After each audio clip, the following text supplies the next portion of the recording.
कोशिश करते रहेंगे।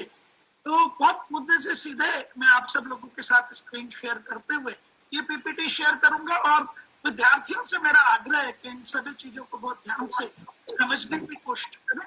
मैं अच्छी तरह से जानता हूं कि जिस विद्यार्थियों की मैं बात करने जा रहा हूँ, निश्चित तौर पर ये विश्व का सबसे कठिन कार्य है। माता लक्ष्मी की प्राप्ति पात्र और सुपात्र को नहीं देखती है, लेकिन निश्चित बात है कि माँ विद्या, माँ सरस्वती जरूर देखती है कि सुपात्र कौन है, और वो वहीं जाती है। इसलिए हम सब सुपात्र बनने की कोशिश करते हुए अब हमारे कार्य को प्रारंभ करने की चेष्टा करते हैं। मैं आप सभी का बहुत स्वागत करता हूँ, बहुत अभिनंदन करता हूँ। शिक्षक हूँ, जिंदगी भर से पढ़ा रहा हूँ, पेशे से इंजीनियर था। मैंने सोचा नहीं था कि मैं पढ़ाऊंगा, लेकिन जिसे जहाँ जाना होता है वो वहां पहुंच जाता है। तो शिक्षकों की कुछ मूलभूत आदतें हैं और वो मुझे प्रेरित करती हैं कि मैं प्रश्नों से शुरुआत करते हुए अपनी चीज को आगे बढ़ाता रहूं निरंतर। तो हम हमारी पीपीटी को जो प्रेजेंटेशन है उसे फुल स्क्रीन पे करते हैं। तो चलिए हम लोग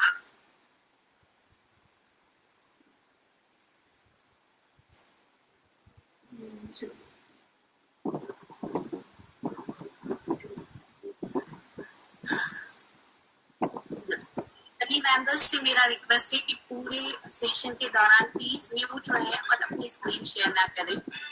देख सर, मोस्ट वेलकम। शेयर हो रहा है? अभी नहीं हुआ है सर, थोड़ा सा इंतजार कर लीजिए। तब तक मैं आप लोगों से 2 मिनट लेना चाहूंगी। जब तक कि सर सब कुछ सेट करते हैं, एक छोटा सा इंट्रोडक्शन एक बहुत प्रभावी व्यक्तित्व का, क्योंकि कई बार शब्दों से संभव नहीं होता, दिस इज नॉट पॉसिबल कि हमारे वर्ड्स इतने पावरफुल हो जाएं कि किसी को एक्सप्लेन कर सके या किसी की क्वालिटीज और पर्सनालिटीज को एक्सप्लेन कर सके। फिर भी एक छोटी सी कोशिश। Dev sir is basically the founder of क्रेडिटी। कुछ लोग अपना स्क्रीन शेयर कर रहे हैं, आपसे रिक्वेस्ट है कि ना करें। एक शिक्षक कभी सामान्य नहीं होता। देश का प्रलय और निर्माण उसकी गोद में खेलता है, और निश्चित ही शिक्षक का दायित्व सबसे ज्यादा होता है, क्योंकि उसे बनाना है देश के भविष्य को। और अगर शिक्षक सिर्फ अपने विषय तक सीमित हो जाए तो देश का भविष्य भी एक सीमा में हो जाएगा। ऐसे टीचर्स जो रेगुलर एफर्ट्स करते रहते हैं बच्चों के फ्यूचर डेवलपमेंट के लिए, उसके लिए उनकी टाइम पर काउंसलिंग लेना। हम जानते हैं कि कोटा के लिए एक बात बहुत पॉपुलर है कि हाँ, बच्चा सीखता कम है और डिप्रेशन में ज्यादा आता है। नो डाउट अचीवर्स भी कोटा से हैं तो फेल्यूर्स भी वहां से हैं। तो ऐसे माहौल में जब आपके पास एक टीचर के अलावा कोई भी नहीं है, पेरेंट्स बनकर के डेवोटेड सर्विसेज देना, सब्जेक्ट्स के लिए बताना, सक्सेस के लिए बताना, और सक्सेस के लिए ही नहीं, एक टीचर वह सक्सेसफुल होता है जो फेल्यूर्स के लिए भी बताता है कि अगर नहीं जीते तो हार को कैसे फेस करना है। तो एक ऐसा व्यक्तित्व हमारे साथ आ जाए जो ये भी सिखाता है कि जीतना ही जरूरी है, मुमकिन है कि हमारा सिलेक्शन नहीं हो, और उस वक्त कैसे हमें अचीवमेंट लेना है। तो this is really proud moment that today Dev sir as a guest speaker today with us, and Dushyant sir काफी बिजी रहते हैं, वो हम समझ सकते हैं कि एक HR का शेड्यूल कितना टाइट होता है। उन्होंने हमें टाइम दिया, सिंगल रिक्वेस्ट में उन्होंने एक्सेप्ट कर लिया और हमारी मुलाकात देव सर से कराई। तो आप दोनों का एक बार बहुत बहुत धन्यवाद फिर से। देव सर स्क्रीन शेयर हो रहा है आपका, आप देख पा रहे हैं सब लोग? Are you able to see? हाँ सर, बिल्कुल, we can see you. Let's start. वो छोटी सी बात थी जिस पर हम आगे हमारी चर्चा को लेके चलेंगे, क्योंकि हार और जीत निश्चित तौर पर मायने नहीं रखते हैं। हार और जीत से जरा बड़ा मायना जो रखती है ना, वो सीख रखती है। और हम सब we all are the learners, और हम सीखते हुए आगे बढ़ने की कोशिश कर रहे हैं। तो चलिए कुछ सिखाने की कोशिश करता हूँ। मेरी बहुत छोटी सी कोशिश है। Do you understand the meaning of word livre? LIVRE. So do you understand the meaning of word livre? चर्चा को लेके चलेंगे। तो एक छोटा सा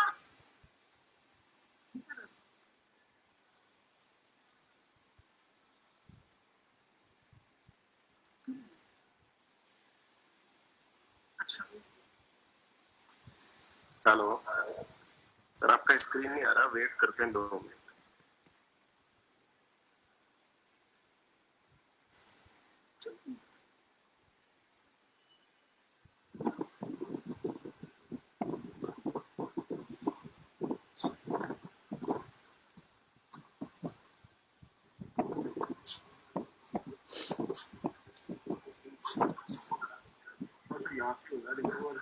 सर एक बार आप स्टॉक शेयरिंग करके रीशेयर कर लें। आज तो शेयर करके शेयर करें।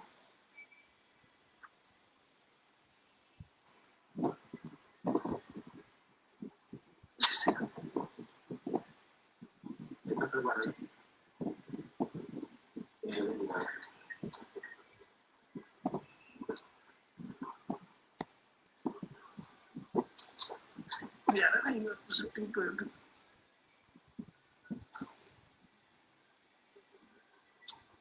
इधर आ जाना बेटा।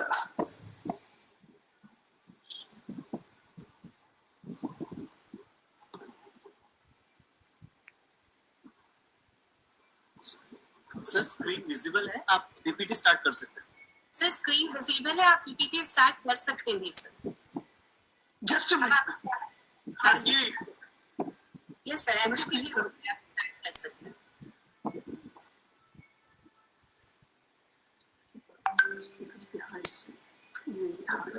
बस ठीक, हम शुरू कर सकते हैं। Can we start? समझ आ रहा है? Can we start? Yes, you can start, sir. Please, Yes, most please. welcome. Okay, that's good. That's good. So there is a word and this is leverage and हम कोशिश करते हैं क्या हम इसका मीनिंग समझ पाते हैं।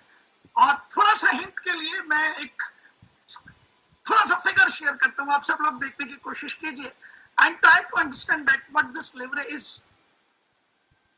अब क्या होता है कि जब हम कहीं किसी क्वेश्चन पे, क्योंकि शिक्षा में प्रश्नों का बहुत महत्व है और उन्हीं प्रश्नों पर जब आगे बढ़ते हैं और थोड़ा सा किसी को सहयोग दिया जाता है तो लोगों को महसूस होता है कि हाँ हम कर सकते हैं।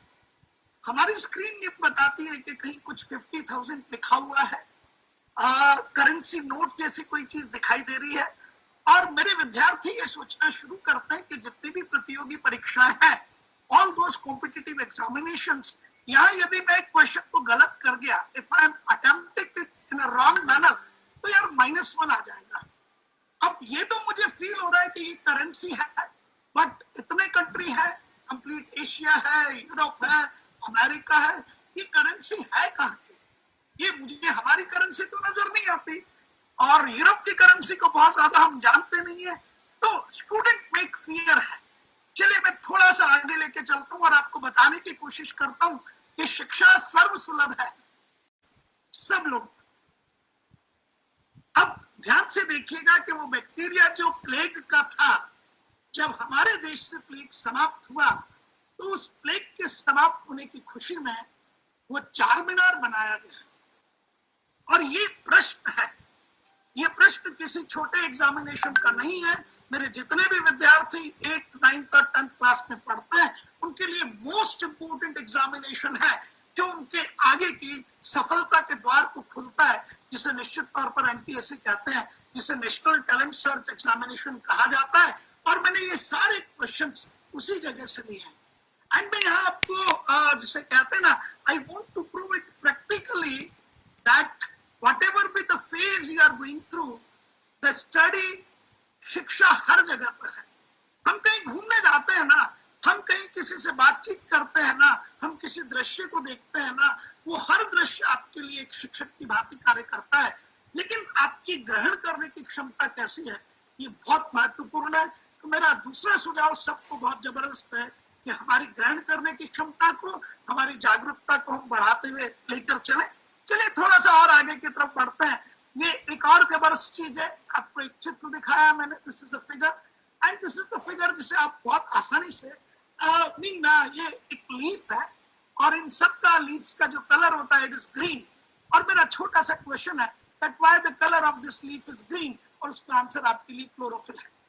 बट यदि दूसरी तरफ मैं चला जाऊं और थोड़ा सा जल्दी में चलूं और आपको आपको ये कहूं कि आने वाला जो सबसे बड़ा त्योहार है आपके और मेरे लिए, मेरे और आपके ईश्वर श्री राम का, जो अयोध्या लौटने का समय है, और जब हम अपने आप को चेतन करते हैं, दीपक जलाते हैं, उसके ताप को महसूस करते हैं, आगे बढ़ने की कोशिश करते हैं और दिवाली मनाते हैं, तब हम खूब पटाखे चलाते हैं। So we fire the fire crackers.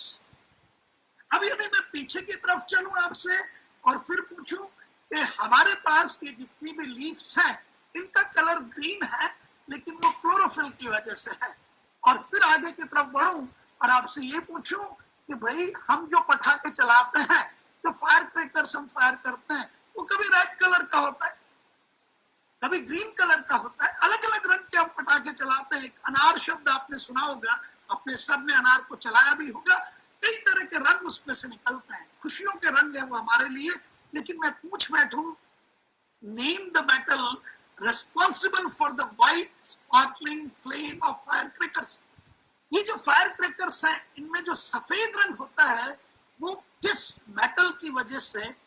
तो आप मुझे जवाब देंगे कि सर मेटल का थोड़ा सा आइडिया नहीं है, तो मैं कहता हूं ये मैग्नीशियम है। और मैंने दोनों चीजों को फिर कहा, आप पीछे की तरफ चलिए, मैं आपको शो कर रहा हूं। Chlorophyll, it is responsible for the green colour in leaf. पौधों से और पत्तियों से आपका सबका नाता है, मेरे विद्यार्थियों का भी नाता है, पटाखों से आपका और मेरा सबका नाता है। और वहां जो आपको व्हाइट कलर मिलता है, वो व्हाइट कलर मिलता है मैग्नीशियम की वजह से। और अब मैं निश्चित तौर पर ये सिद्ध कर सकता हूं इसके बाद कि फिर से आपका प्रश्न है और आप सभी उत्तर देने की स्थिति में हैं, is there any relation between these two? आप समझ चुके हैं कि फिर कोई प्रश्न है, और वो प्रश्न क्या है आप देखिए। The metal present in chlorophyll is, और प्रश्न के साथ उत्तर है। मेरे ख्याल से मुझे नहीं लगता कि कोई इस प्रश्न का जवाब देने की परिस्थिति में या स्थिति में नहीं है। आप सबका जवाब आएगा, हाँ सर हम समझ चुके हैं, इसका उत्तर तीसरा है और वो मैग्नीशियम है। ये जो स्टडी है, मुझे पता था कि पढ़ना आसान काम नहीं है, बहुत मुश्किल काम है, और जितने भी शिक्षक हैं उनकी बड़ी जिम्मेदारी होती है। पढ़ाने की तो होती है, लेकिन उस पढ़ने के लिए विद्यार्थी के अंदर एक आंतरिक जागरूकता उत्पन्न करना, ये शिक्षक की सबसे बड़ी जिम्मेदारी है। किताब खोल के उस कक्षा में चले जाना और फिर उठाकर विद्यार्थी से कहना कि ये तो पढ़ लीजिएगा और ये प्रश्न मैं आपको करा देता हूँ, और ज्यादा चीजें तो एक कुंजी और दे देता हूँ। कुंजी शब्द आपने जरूर सुना होगा, जहाँ उत्तर होते हैं। तो विद्यार्थी उस पढ़ाई से, निश्चित बात है कि वो शिक्षा नहीं है किसी भी हाल में, वो शिक्षा से परे है। चलिए थोड़ा सा और आगे की तरफ बढ़ते हैं, और अब हम कहाँ चलने की कोशिश करते हैं। ध्यान से देखिएगा कि हमारी जरूरत क्या है, व्हाट वी नीड, हमें क्या चाहिए। तो मैं आपको ये बता सकता हूँ कि सामान्य तौर पर इन सारे प्रश्नों से ऐसा महसूस हुआ कि पढ़ाई के लिए जिस चीज की आवश्यकता है उसमें डेडिकेशन शब्द बहुत बड़ा है, डिसिप्लिन शब्द बहुत बड़ा है, और एक और शब्द है जिसे हम कहते हैं पंक्चुअलिटी। मैंने अपने शैक्षणिक जीवन में 28 वर्षों में इन शब्दों का स्वयं उपयोग नहीं किया है, कभी नहीं किया। क्यों? क्योंकि मैं अच्छी तरह से जानता हूं कि ये जो डेडिकेशन शब्द है, ये जो डिसिप्लिन शब्द है, ये जो पंक्चुअलिटी है, ये आसान नहीं है। आप जब if you are talking theoretically, it looks to be very simple, you should be dedicated, you should be very disciplined, you should be very punctual। पर यदि मैं व्यवहारिक तौर पर हूँ तो क्या हम इनका पालन कर पाते हैं? तो मैं जवाब देता हूँ, इनका पालन बहुत मुश्किल होता है, कर भी नहीं पाते हैं। मैं इस समय आप सब लोगों को एक छोटी सी वीडियो क्लिप दिखाना चाहता हूँ, और उस वीडियो क्लिप के बाद मैं इन 3 शब्दों पर आपसे बात करने की कोशिश करूंगा, और फिर हम आगे बढ़ने के लिए तैयार हो जाएंगे। तो आप सब लोग इस वीडियो क्लिप का एक बार आनंद लेने की कोशिश कीजिए। ये वीडियो क्लिप अपने आप में बहुत बड़ी चीज है।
सर सॉरी, लेकिन किसी कैंडिडेट से गलती से स्क्रीन शेयर हो गया था, प्लीज आप रीशेयर कर ले स्क्रीन को। एक बार दोबारा जी सर। मेरा सभी मेंबर्स से रिक्वेस्ट है थोड़ा सा ध्यान रखें, प्लीज अपनी स्क्रीन शेयर ना करें।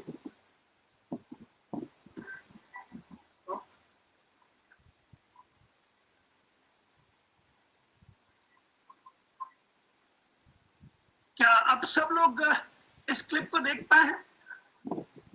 या जी सर।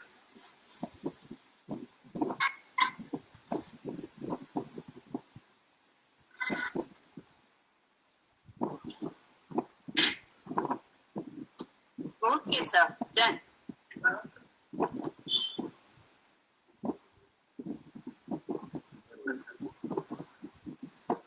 वापस स्क्रीन पे आ जाओ।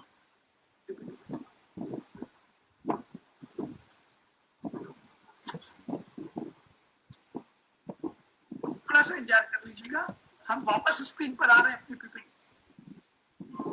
लोग सुन पा रहे हैं मुझे? अब यदि आपने इस स्क्रीन को, इस पूरे वीडियो क्लिप को देखा है, तो मुझे ये महसूस होता है कि जगुआर नाम का एक प्राणी जो निश्चित तौर पर पृथ्वी के उस हिस्से पे जिसे लैंड कहा जाता है, वहां तो वो किंग है, वहां तो उसकी सल्तनत है, वहां तो किंगडम है। लेकिन जब आप ये देखेंगे कि वो अपनी सल्तनत को छोड़कर, अपने किंगडम को छोड़कर जब जल के राजा मगरमच्छ पर आक्रमण करता है, तो आक्रमण से पहले उसे निश्चित तौर पर मालूम होता है कि यदि जरा से भी गलती हो गई है, जरा से भी चौक हो गई है, तो निश्चित तौर पर मौत है। और इस आक्रमण के दौरान अब आप समझ सकते हैं कि जब ये जगुआर आक्रमण कर रहा है, दैट फेलो इज डेडिकेटेड। ये समर्पण चाहिए, ये समर्पण आवश्यक है, ये डिसिप्लिन चाहिए, ये अनुशासन भी आवश्यक है, और समय की वो सीमा कि कब आक्रमण करना है और कब शिकार कर लेना है, उसके लिए आपको समय की जो सीमा है उसका भी बहुत ज्यादा, जिसे कहते हैं, ध्यान रखने की आवश्यकता है।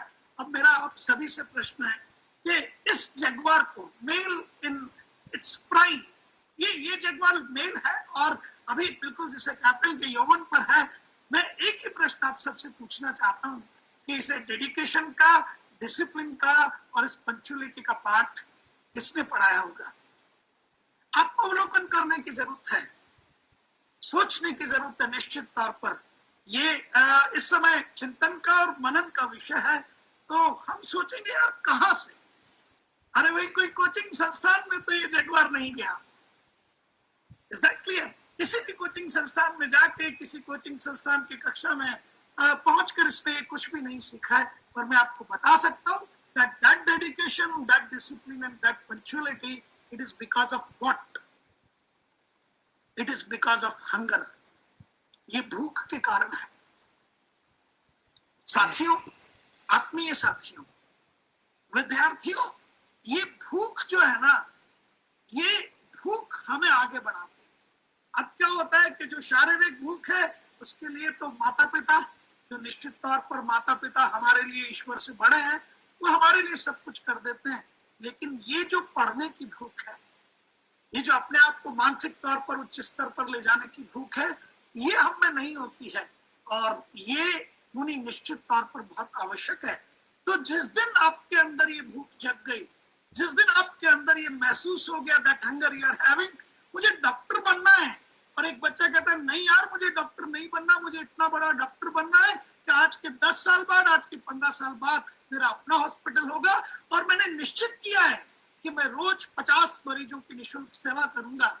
एक व्यक्ति सोच के बैठ जाता है कि मुझे इंजीनियर बनना है। नहीं, मुझे इंजीनियर नहीं बनना है, मुझे इतना बड़ा इंजीनियर बनना है कि मेरी गिनती टाटाज और बिरलास के जैसे होगी और मैं हजारों लोगों को रोजगार दूंगा। जब ये भूख अंदर से जगती है और महसूस होता है कि मैं पढ़कर ये सब काम कर सकता हूँ, उस दिन मेरे दोस्तों, मेरे साथियों, ये जरूरत नहीं पड़ती है कि डेडिकेटेड कैसे होंगे, पंक्चुअल कैसे होंगे, डिसिप्लिन कैसे आएगा। तो सबके सब लोग आंतरिक भूख को जगाइए, कुछ करने की तमन्ना से आगे बढ़ने की कोशिश कीजिए। चलिए, यही सीक्रेट है सक्सेस का, सफलता का। ये जो आपके पास स्क्रीन आने वाली है, जिस पीपीटी को मैं आपको अब शो करने वाला हूँ, ये इस पूरे के पूरे प्रेजेंटेशन का सबसे बड़ा हिस्सा है। आर्ट टू स्टडी, पढ़ाई एक कला है।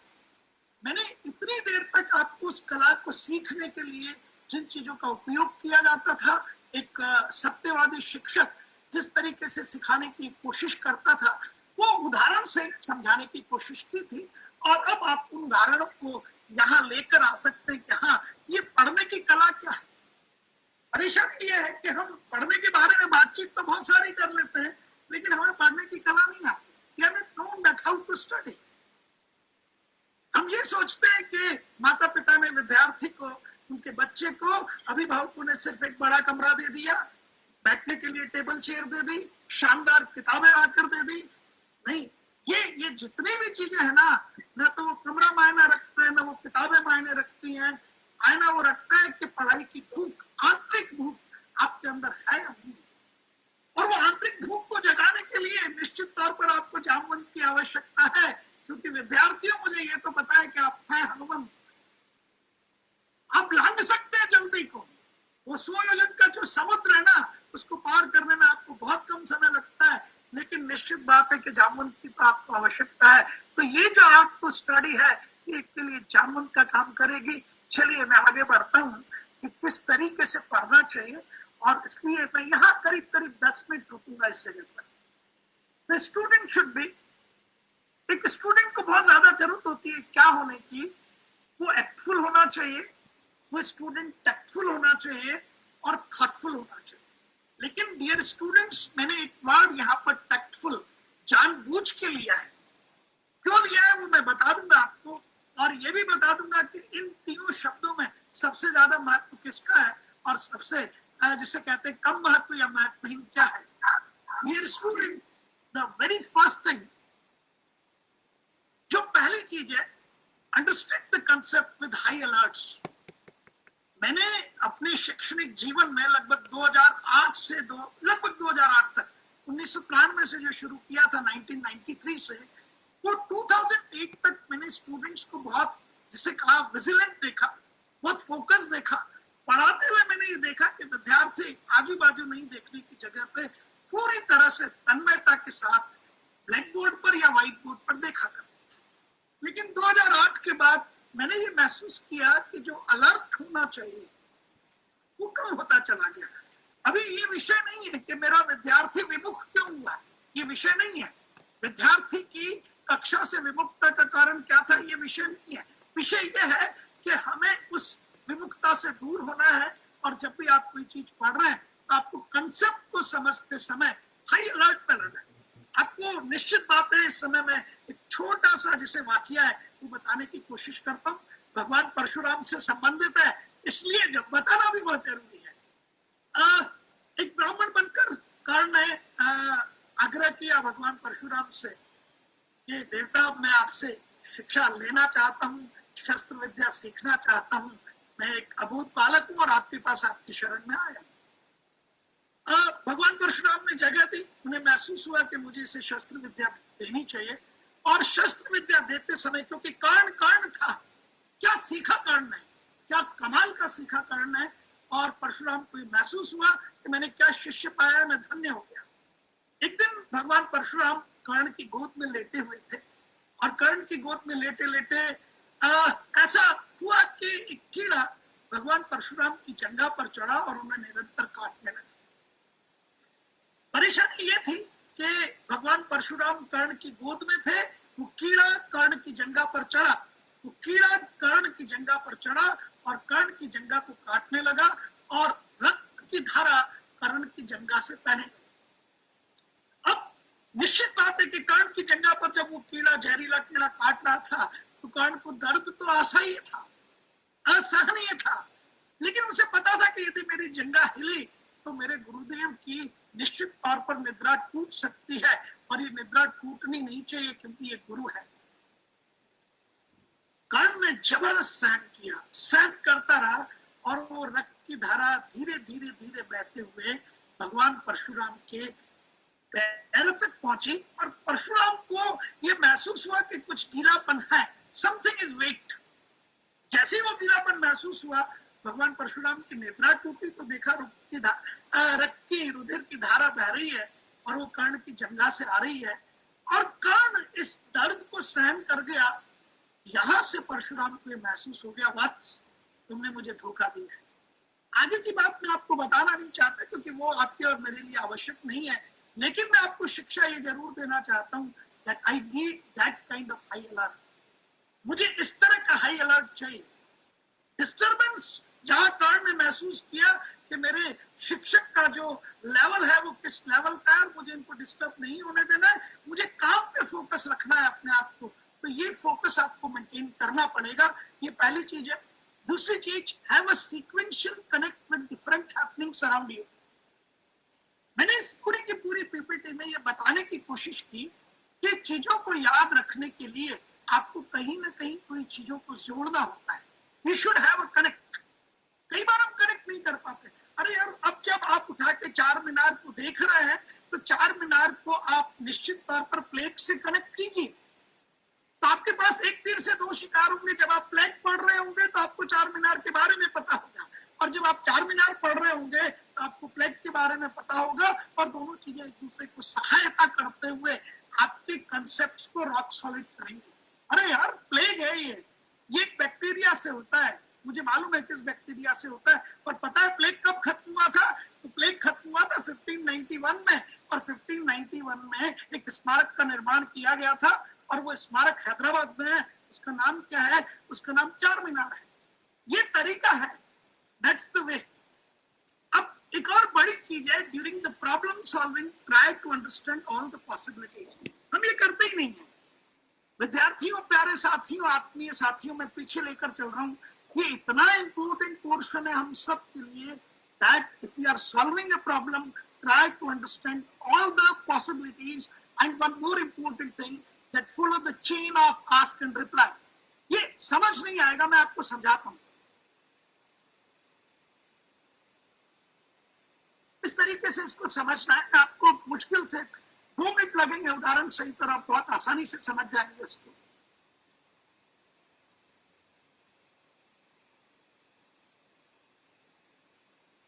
चलिए, मैंने एक स्क्रीन ओपन की और वापस से आपको प्रश्न दोहराने की कोशिश की।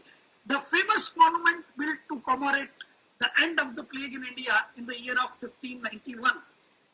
नाउ, जो नॉर्मल स्टूडेंट है, सामान्य जो विद्यार्थी है, और वस्तुतः सभी सामान्य होते हैं, सीख कर ही अपने आप को परिवर्तित करते हैं, वो क्या करता है? इसका उत्तर देता है, और उसे पता है इसका उत्तर दूसरा है, the answer is 2 and the चार मीनार, और वो आगे बढ़ जाता है। और ये आप चार मीनार आंसर कर कर आगे बढ़ गए, yes, you are writing your failure. आप कुछ नहीं कर रहे, सिर्फ और सिर्फ अपनी असफलता की इबारत स्वयं लिख रहे हैं, कोई दूसरा लिखने नहीं आ रहा है इसको। लेकिन जो जागरूक विद्यार्थी है, जो सीख गया, जो आर्ट टू स्टडी सीख गया, जिसे ये पता लग गया that how to go in full, वो कहता है यार जरूरी थोड़ी ये प्रश्न, ये तो आ चुका है ना, अब कुछ और आएगा ना, ये थोड़ी आएगा। It should not have to repeat out because it is competitive examination. It is not a board examination. It is not a school examination. अरे भाई, स्कूल एग्जामिनेशन में या 10th और 12th के एग्जामिनेशन में तो क्वेश्चंस रिपीट होते हैं। अभी तो इंस्ट्रक्शन दी जाती है कि लास्ट 5 इयर्स की क्वेश्चन पेपर्स करके जाओ, लेकिन ये तो कंपटीशन है। यहाँ तो हर बार नई चीज आती है, हर बार पैटर्न बदलता है, हर बार क्वेश्चंस बदलते हैं, क्वेश्चंस का टाइप बदलता है। What those successful fellows does, वो क्या करते हैं, वो क्या कमाल करते हैं? वो सबसे पहले कहता है ये सब क्वेश्चन हो गया मेरा, लेकिन ये बुलंद दरवाजा क्या है? And that fellow try to go for the study of Buland Darwaza. एक ही क्वेश्चन पर अब वो बची हुई 3 चीजों पर भी काम करता है। ये गोल गुंबज क्या है? ये गोल गुंबज की खासियत क्या है? ये गोलकुंडा का किला कैसा है? ये गोलकुंडा के किले में क्या खासियत थी कि नीचे आप उठा के सबसे नीचे की मंजिल पे ताली बजाते हैं और लगभग 2-2.5 किलोमीटर दूर तक उस ताली की आवाज सुनाई देती है। उस जमाने में लोगों को इस तरह का कौन सा साइंस था? वो ये सोचने की कोशिश करता है। तो उस विद्यार्थी में, dear students and my colleagues, that student is preparing for 4 questions, or rather more than that. That fellow is preparing the question related with Buland Darwaja. That fellow is also preparing the question with Gol Gumbaj. That fellow is also preparing the question with Golconda. और वो उसे कोई पढ़ा नहीं रहा है। अरे भाई, सबको द्रोणाचार्य ने सिखाया, 106 लोगों को सिखाया, 5 पांडव थे, 100 कौरव थे और एक और उनका स्वयं का पुत्र था अश्वत्थामा। लेकिन उनके पढ़ाए हुए पे जाकर प्रैक्टिस की तो वो प्रैक्टिस से अर्जुन ही करता था ना। वो ऊर्जा तो अर्जुन को ही मिलती थी ना कि जब मेरा बड़ा भाई भीम अंधेरे में बिना जब कुछ दिखाई नहीं देता तब भी अपना भोजन मुंह में ले जा सकता है, तो उस अंधेरे में मैं तीर क्यों नहीं चला सकता? Why it is not possible for me? तो ये प्रैक्टिस करनी पड़ती है, ये आर्ट आपको सीखना पड़ता है। चलिए मैं वापस उसी जगह पर चलता हूँ और आपको फिर से कहता हूँ कि क्या जरूरत है उस आर्ट को स्टडी में। तो मेरा स्टूडेंट कहता है, sir number 1 thing, understand the concept with high alerts. बिल्कुल बिल्कुल, हाँ, पूरे तन्मयता के साथ में, चिंतन के साथ में, मनन के साथ में कनेक्ट करके बढ़ रहा हूँ सर आगे की तरफ। और एक और सीख गया कि मुझे सारी पॉसिबिलिटीज पर ध्यान देना है। और अब एक और चीज सीखने की तैयारी कर रहा हूँ, that how to follow the chain of ask and reply. जब मैं दुष्यंत जी के साथ और अनामिका जी के साथ बात कर रहा था तब इस चीज पर चर्चा जरूर हुई थी कि हम ये मान के चलें कि पढ़ाई का तरीका क्या है। उस समय भी ये चर्चा का विषय था कि लोगों को पढ़ना क्यों नहीं आता है और लोग पढ़ना क्यों नहीं सिखा पाते हैं। आपको एक कमाल की चीज सिखाता हूँ। मैं अपने, जब मैं स्वयं, वैसे तो मैं आज भी विद्यार्थी हूँ, लेकिन जब मैं वाकई में स्कूल का विद्यार्थी था तो मेरे करीब 4-5 दोस्त थे और वो सब पढ़ने में बहुत अच्छे थे, मैं भी पढ़ने में बहुत ही अच्छा था। और हम इस पूरी की पूरी चीज को, जिसे आस्क एंड रिप्लाई कहा जाता है, हम फॉलो करते थे। बट वो है क्या, मैं आपको उसे समझाने की कोशिश करता हूँ। एंड मैं मेरे स्टूडेंट्स से, सभी से आग्रह करता हूँ कि इस चीज को बहुत जल्दी सीखने की कोशिश कीजिएगा। देखिएगा, वापस एक जगह पर लेकर चलता हूँ।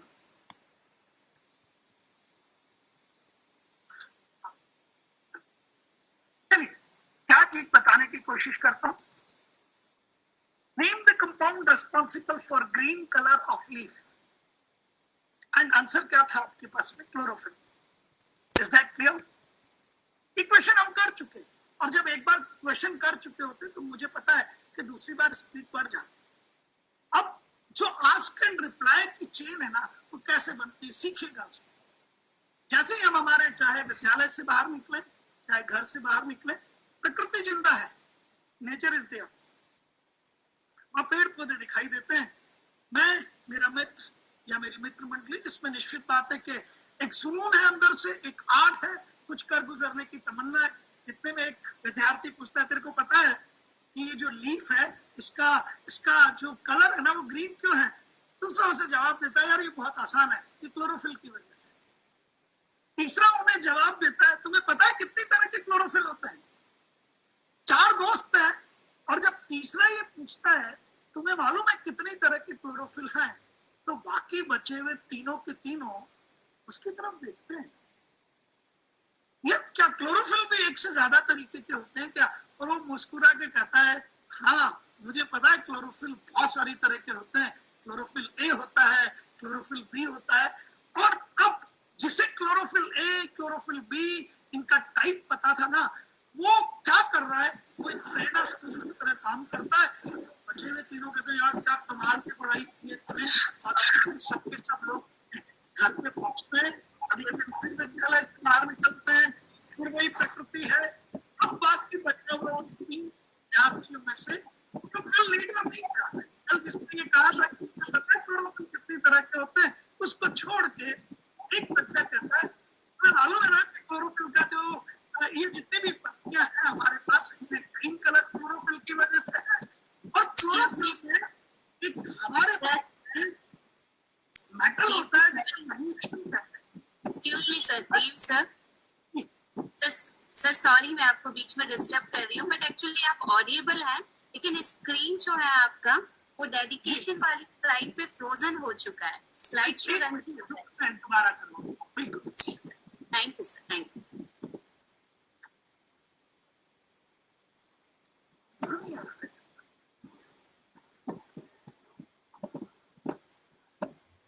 हो सकता है नेट की प्रॉब्लम, कोई बात नहीं।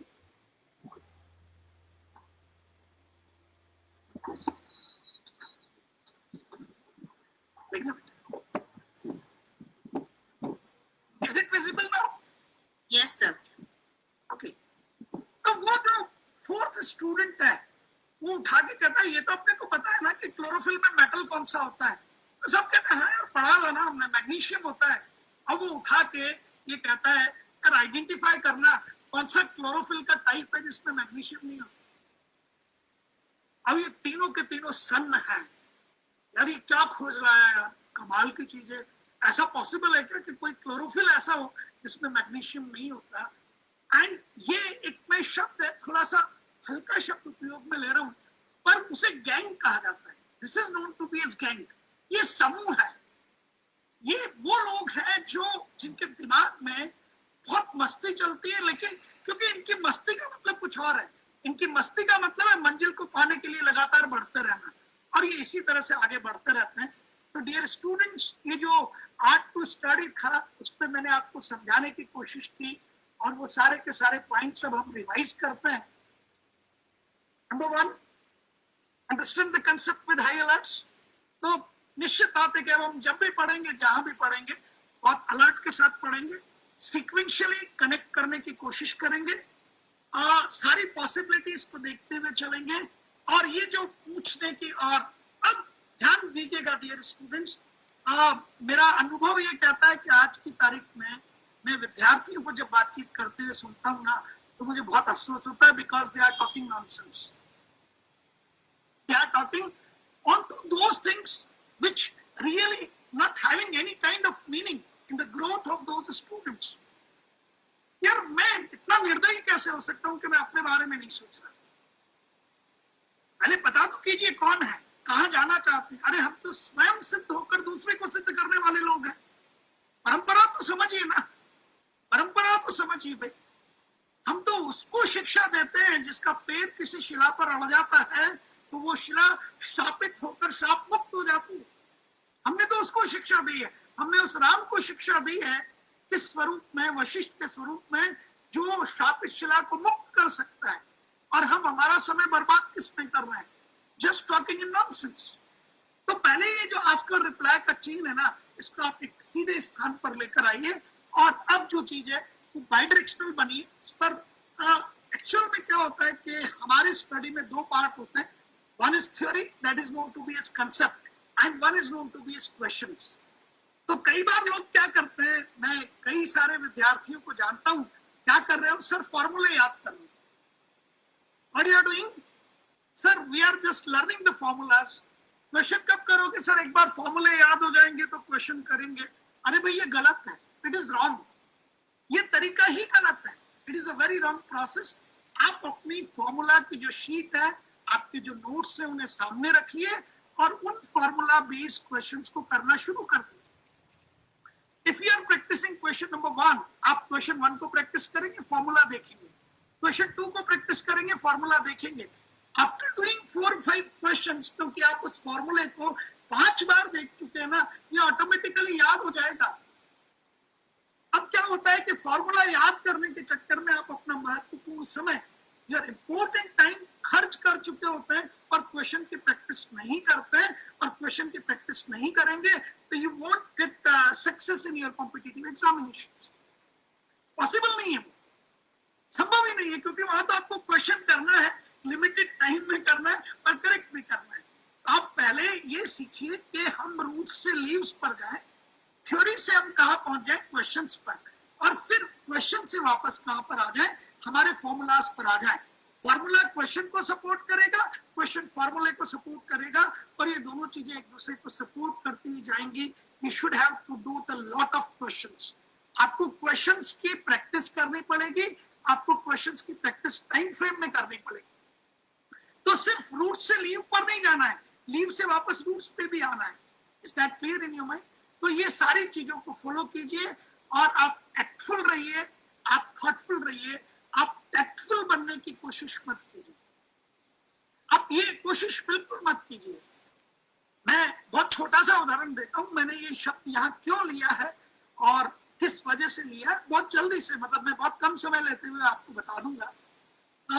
पढ़ाया तो मैंने जीवन भर है, लेकिन पढ़ाते पढ़ाते पढ़ाते किसी निश्चित जगह पर पहुंच गया जहां पर आप एडमिनिस्ट्रेशन चलाते थे, पूरे देश को गवर्न करते थे। मैं जिस संस्था में काम करता था उसका मैं नेशनल हेड था।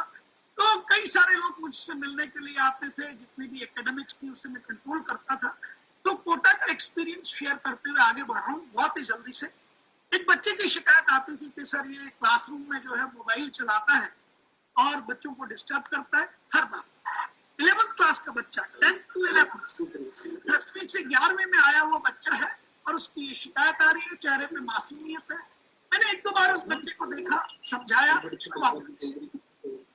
लेकिन उस बच्चे की शिकायत लगातार आई और एक दिन तो हमारे कुछ डिसिप्लिन के जो लोग हैं उस बच्चे को पकड़ के ही ले आए कि सर आज इनके जो टीचर है उन्होंने इसे बाहर निकाल दिया है और कहा है कि अभी कभी क्लास में नहीं आ सकता। ये मोबाइल देख रहा था सर ड्यूरिंग द क्लास। मैंने बैठाया उसको, पहले मैंने मोबाइल लिया, काफी महंगा मोबाइल था उसके पास में, एंड दूसरी चीज वो मोबाइल लॉक था। मैंने उससे पूछा कि मैं आपके मोबाइल को देखना चाहता हूँ, ये लॉक्ड है। थोड़ा सा मुझसे दूर जाकर उसने उस लॉक को ओपन किया और निश्चित बात एक शिक्षक होने के नाते आघात था मेरे लिए कि यार ये बच्चा अपने मोबाइल को लॉक क्यों रखता होगा, ऐसी कौन सी चीजें छुपी हुई है इसमें।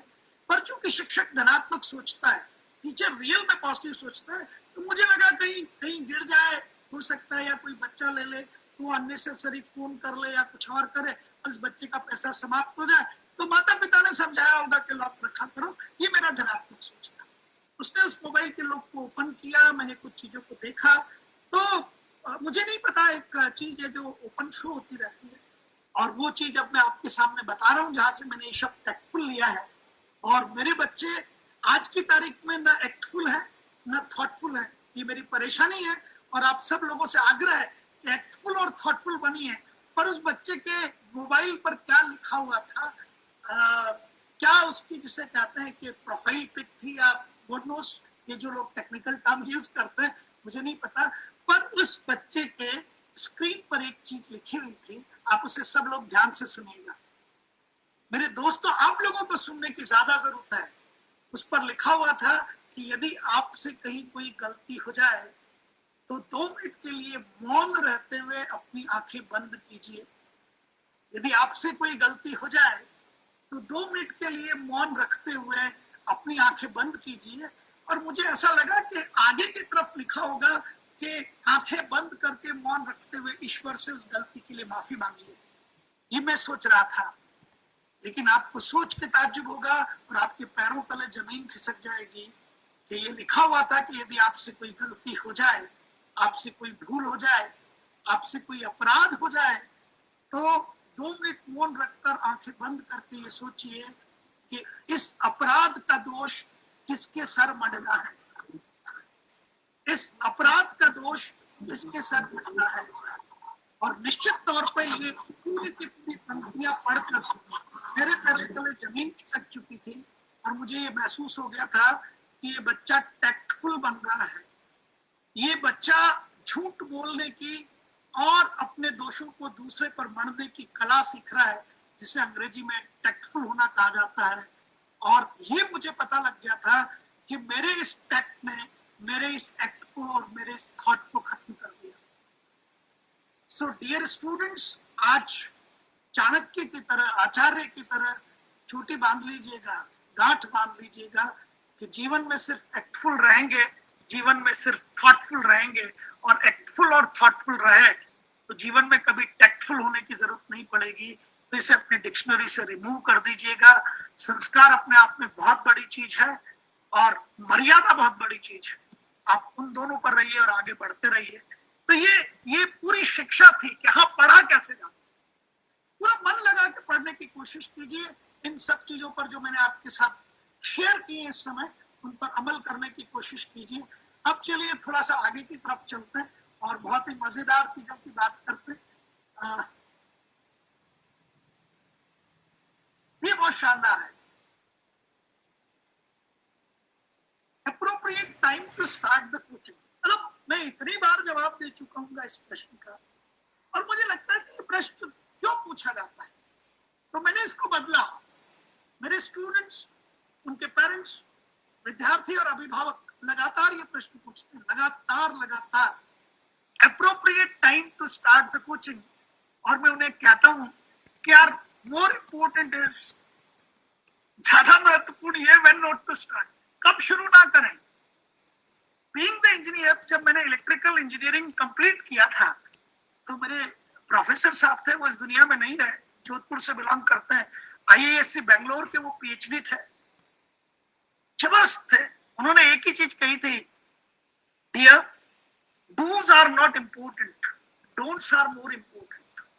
क्या करना है वो अपनी जगह महत्वपूर्ण होगा, पर उससे जरूरी ये है कि क्या नहीं करना है। तो मैं आपको पहले ही बताता हूं कि कोचिंग कब शुरू नहीं करनी चाहिए। If you are inside class 10th, आप यदि 10वीं में पढ़ रहे हैं और आपने अब तक कोचिंग नहीं ली है तो कोचिंग शुरू मत कीजिए। प्रॉब्लम यह है कि 10th का सिलेबस 9th से कनेक्टेड है। अब आपका जो टीचर है वो 9th में, as I told you earlier, ये बोलता हुआ चलेगा जैसा मैंने पढ़ाया था 9th में, ये सीखा था ना मैंने ये कंसेप्ट सिखाया था ना आपको। अब आप उठा के अपना सिर पकड़ लेंगे, यार 9th में तो मैं था ही नहीं। और अब आपका दिमाग आपको ये कहना शुरू कर देगा, जब तू 9th में था ही नहीं ना तो 10th का तो तुझे समझ ही नहीं आ सकता, यार कुछ नहीं हो सकता तेरा जॉब। और जब आपके दिमाग ने ये सोचना शुरू कर दिया कि मेरा कुछ नहीं हो सकता, तो वाकई कुछ नहीं होगा, nothing will happen. So if you are a student of class 10 and till 10th you haven't joined the coaching, there is no need.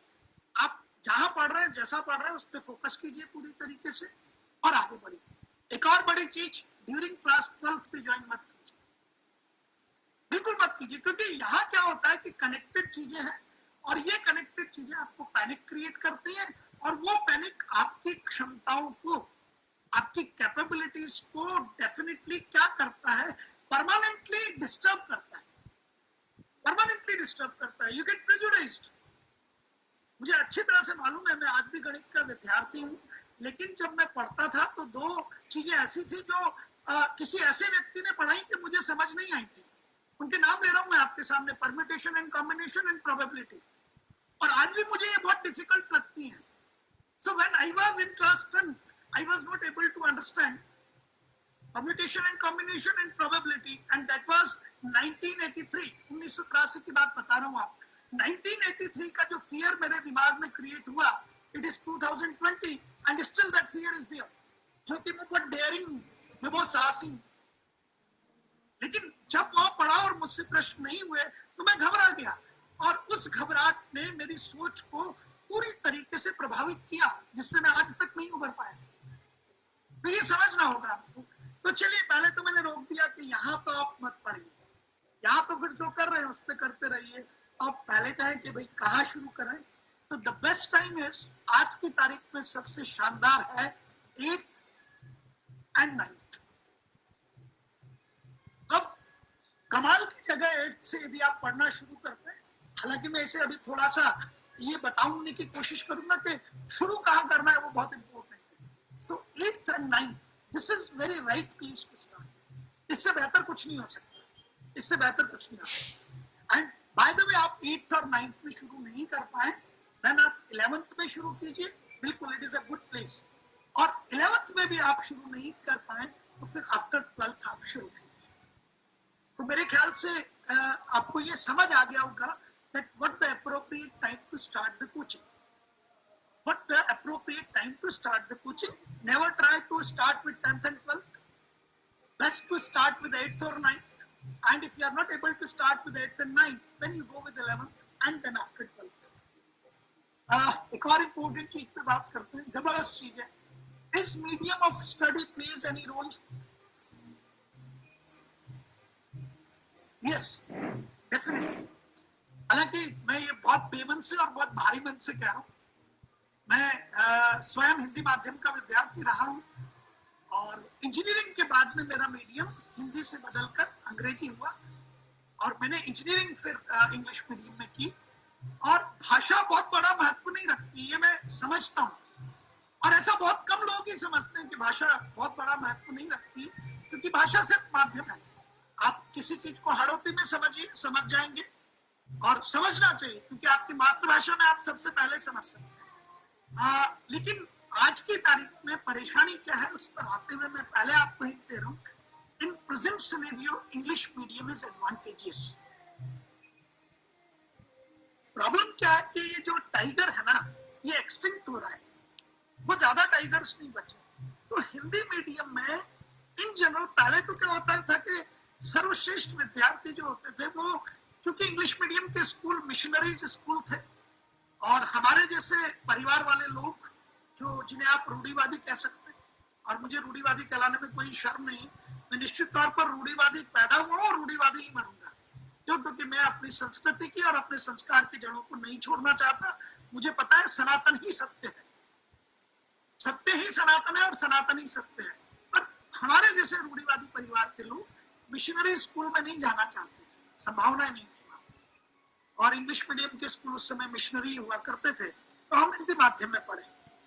लेकिन इंग्लिश मीडियम के स्कूल्स का नंबर बहुत बढ़ गया, तो कोई भी हो, ये किन प्रकारेण जितने भी विद्यार्थी हैं जिनके माँ बाप पढ़ाने की कोशिश करते हैं और जो बच्चे पढ़ना भी चाहते हैं, they are now studying in English medium. अब बेचारे जो सर्वहारा है, जो जिनके लिए संभव नहीं, क्योंकि आज तो ढाणी में आपको इंग्लिश मीडियम स्कूल मिल जाएगा। मैं बिहार के टूर पे जाता हूँ तो मुझे बिल्कुल जहाँ पानी की व्यवस्था नहीं है वहां डीपीएस दिख जाता है। अब मैं सोचता हूँ यार दिल्ली पब्लिक स्कूल इस गांव में, इस ढाणी में कैसे आ गया। फिर मुझे लगता है यार ये बिहार है, यहाँ हो सकता है। फिर बाद में पता लगता है कि वो डीपीएस का मतलब Darbhanga public school, it is not Delhi public school, it is Darbhanga public school. और वो इंग्लिश मीडियम में क्या पढ़ाते हैं, कैसे पढ़ाते हैं, पर पढ़ाते अंग्रेजी मीडियम में है। तो आज की तारीख में प्रॉब्लम ये है कि आपका समूह कैसा है। मैंने यहाँ लिखा, you will get the sincere aspirants, जो बहुत बड़ा रोल प्ले करते हैं, क्योंकि आपको आस्क एंड रिप्लाई की चेन लेनी है ना। अरे भाई, आपके साथ वाला स्टूडेंट ये पता करके आया है कि identify the chlorophyll which is not having the magnesium, तभी तो आप प्रेरित होंगे, तभी तो आप उत्प्रेरित होंगे। अच्छा तुझे ये आता है, कल मिलना, कल मैं तुझसे आगे बढ़ जाऊंगा, देख लेना। तो रोज आप में जो आगे बढ़ने की चेन है, आगे बढ़ने की जो उत्कंठा है, वो आएगी कहाँ से? आपके समूह में काम कर रहे हैं। तो हिंदी माध्यम में परेशानी ये है कि आज की तारीख में समूह नहीं मिल पाता है अच्छा। यदि आपको हिंदी माध्यम में भी अच्छा समूह मिलता है, निश्चित बात है आप हिंदी माध्यम में पढ़ सकते हैं। इसीलिए मैंने वर्ड ये नहीं कहा है, मैंने वर्ड एडवांटेजेस बोला है।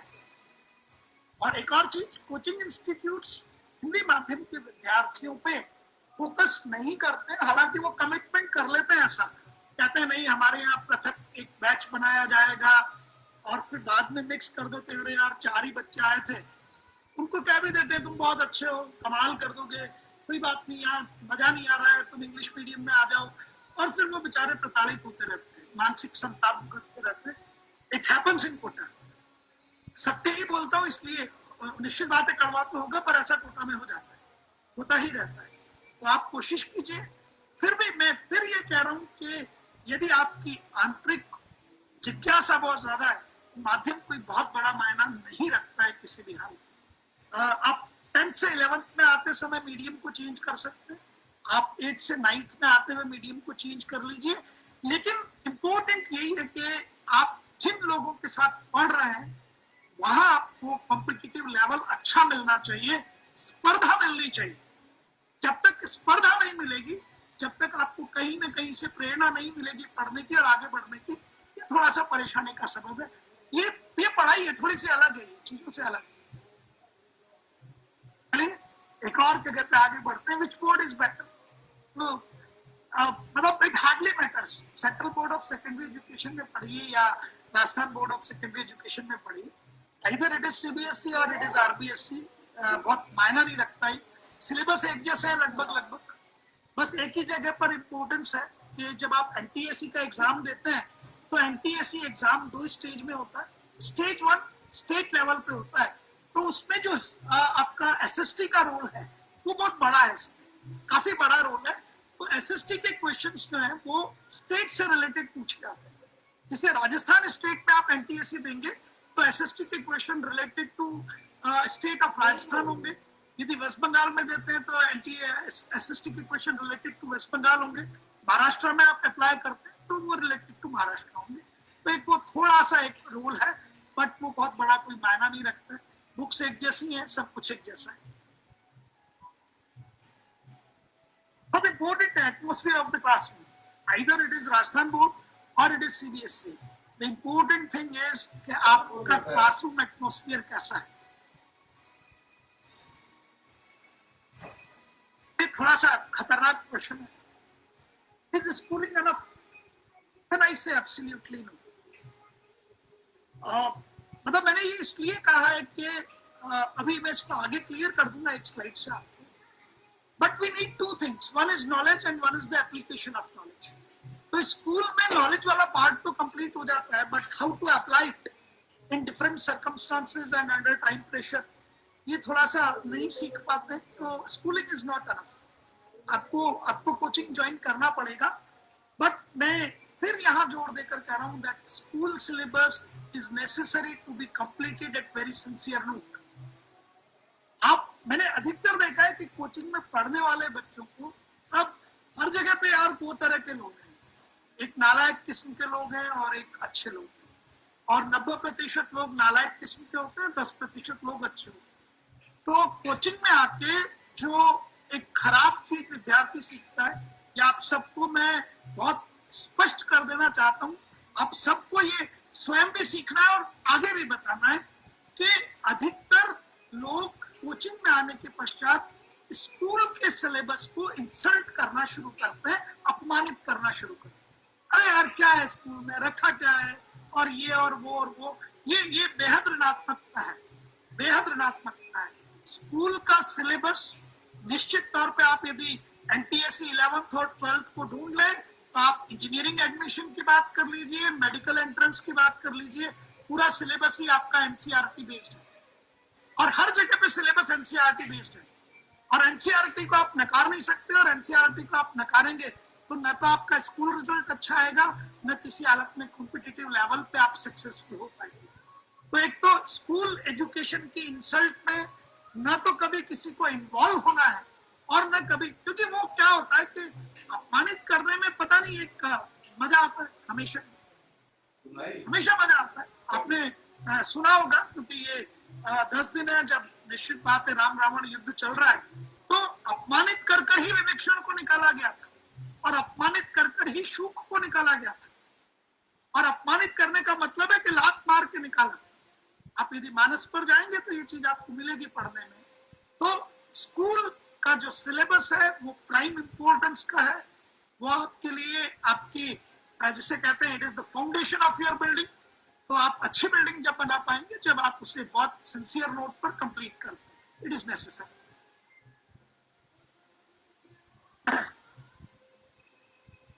वो जो क्वेश्चन था आपका कि इज स्कूलिंग इज एनफ, इसको आगे मैंने लिया और फिर बताया कि इज कोचिंग इज नेसेसरी.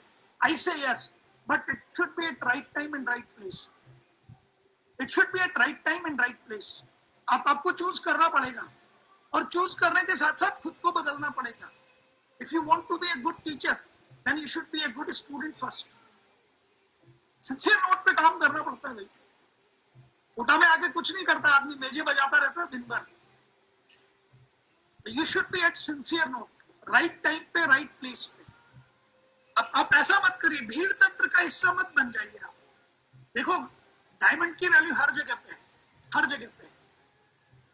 मैं एक 2000 का नोट ले लूं और बिल्कुल फ्रेश है, और मैं अब उसको कुछ नहीं कर रहा, तोड़ मरोड़ के डाल देता हूं, और फिर कहता हूं यार ये तो तोड़ मरोड़ के गंदा हो गया, वो अभी भी 2000 का है. It is of 2000. आपके वस्त्र अच्छे नहीं है, आपके जूते अच्छे नहीं है, मायना नहीं रखता. मायना ये रखता है कि आपका ब्रेन का लेवल क्या है, आपका थॉट प्रोसेस क्या है, आपका कमिटमेंट का लेवल क्या है, और आपके अंदर जो इंटरनल जिसे कहा जाता है आत्मीय भूख कितनी है, आंतरिक भूख कितनी है आपकी. What you want to do. तो yes, coaching is necessary, but it is at right time and at right place. ये यक्ष प्रश्न है. मैं समय ले रहा हूँ आप सब लोगों का, माफी चाहते हुए, बट ये बहुत खतरनाक प्रश्न है, और अब हम शायद मुश्किल से 5 से 7 मिनट में इस चीज को तैयारी करेंगे. जेई मेंस और जेई एडवांस को लेके बड़े कंफ्यूजन है, बहुत बड़े. So one thing I want to make very clear to all that not every student is a JEE advanced material. हर विद्यार्थी जेई एडवांस का मटेरियल नहीं है. फिर मैं स्पष्ट करने की कोशिश करता हूं, हर व्यक्ति नीट की तैयारी कर सकता है, करनी चाहिए. Every student can prepare for NEET. every student can prepare for JEE mains. I'm repeating, every student, irrespective to the capabilities and all these things, blah blah blah, मैं बात ही नहीं कर रहा. Every student is eligible to prepare for NEET to be a doctor, or every student is eligible to prepare for JEE mains to be an IITian, NIIT, National Institute of Technologies या triple IITs, Indian Institute of Information Technologies, वहां जा सकता है. But to be an IITian, आप JEE advance को clear करके एक IITian बने, इट्स अ डिफरेंट पाथ. अभी मैं वैसे ही 8th क्लास के बच्चों को मैथमेटिक्स पढ़ा रहा था, और मैथमेटिक्स में एक टॉपिक है linear equation with one variable. तो इस तरह के क्वेश्चन आप सब लोगों ने फेस किए होंगे. मैं कॉन्फिडेंट हूँ कि मनीष की जो उम्र है उसके फादर की 1/3 है, और एक और रिलेशन उसमें दिया हुआ था कि उन दोनों की कंबाइंड एज 60 इयर्स है.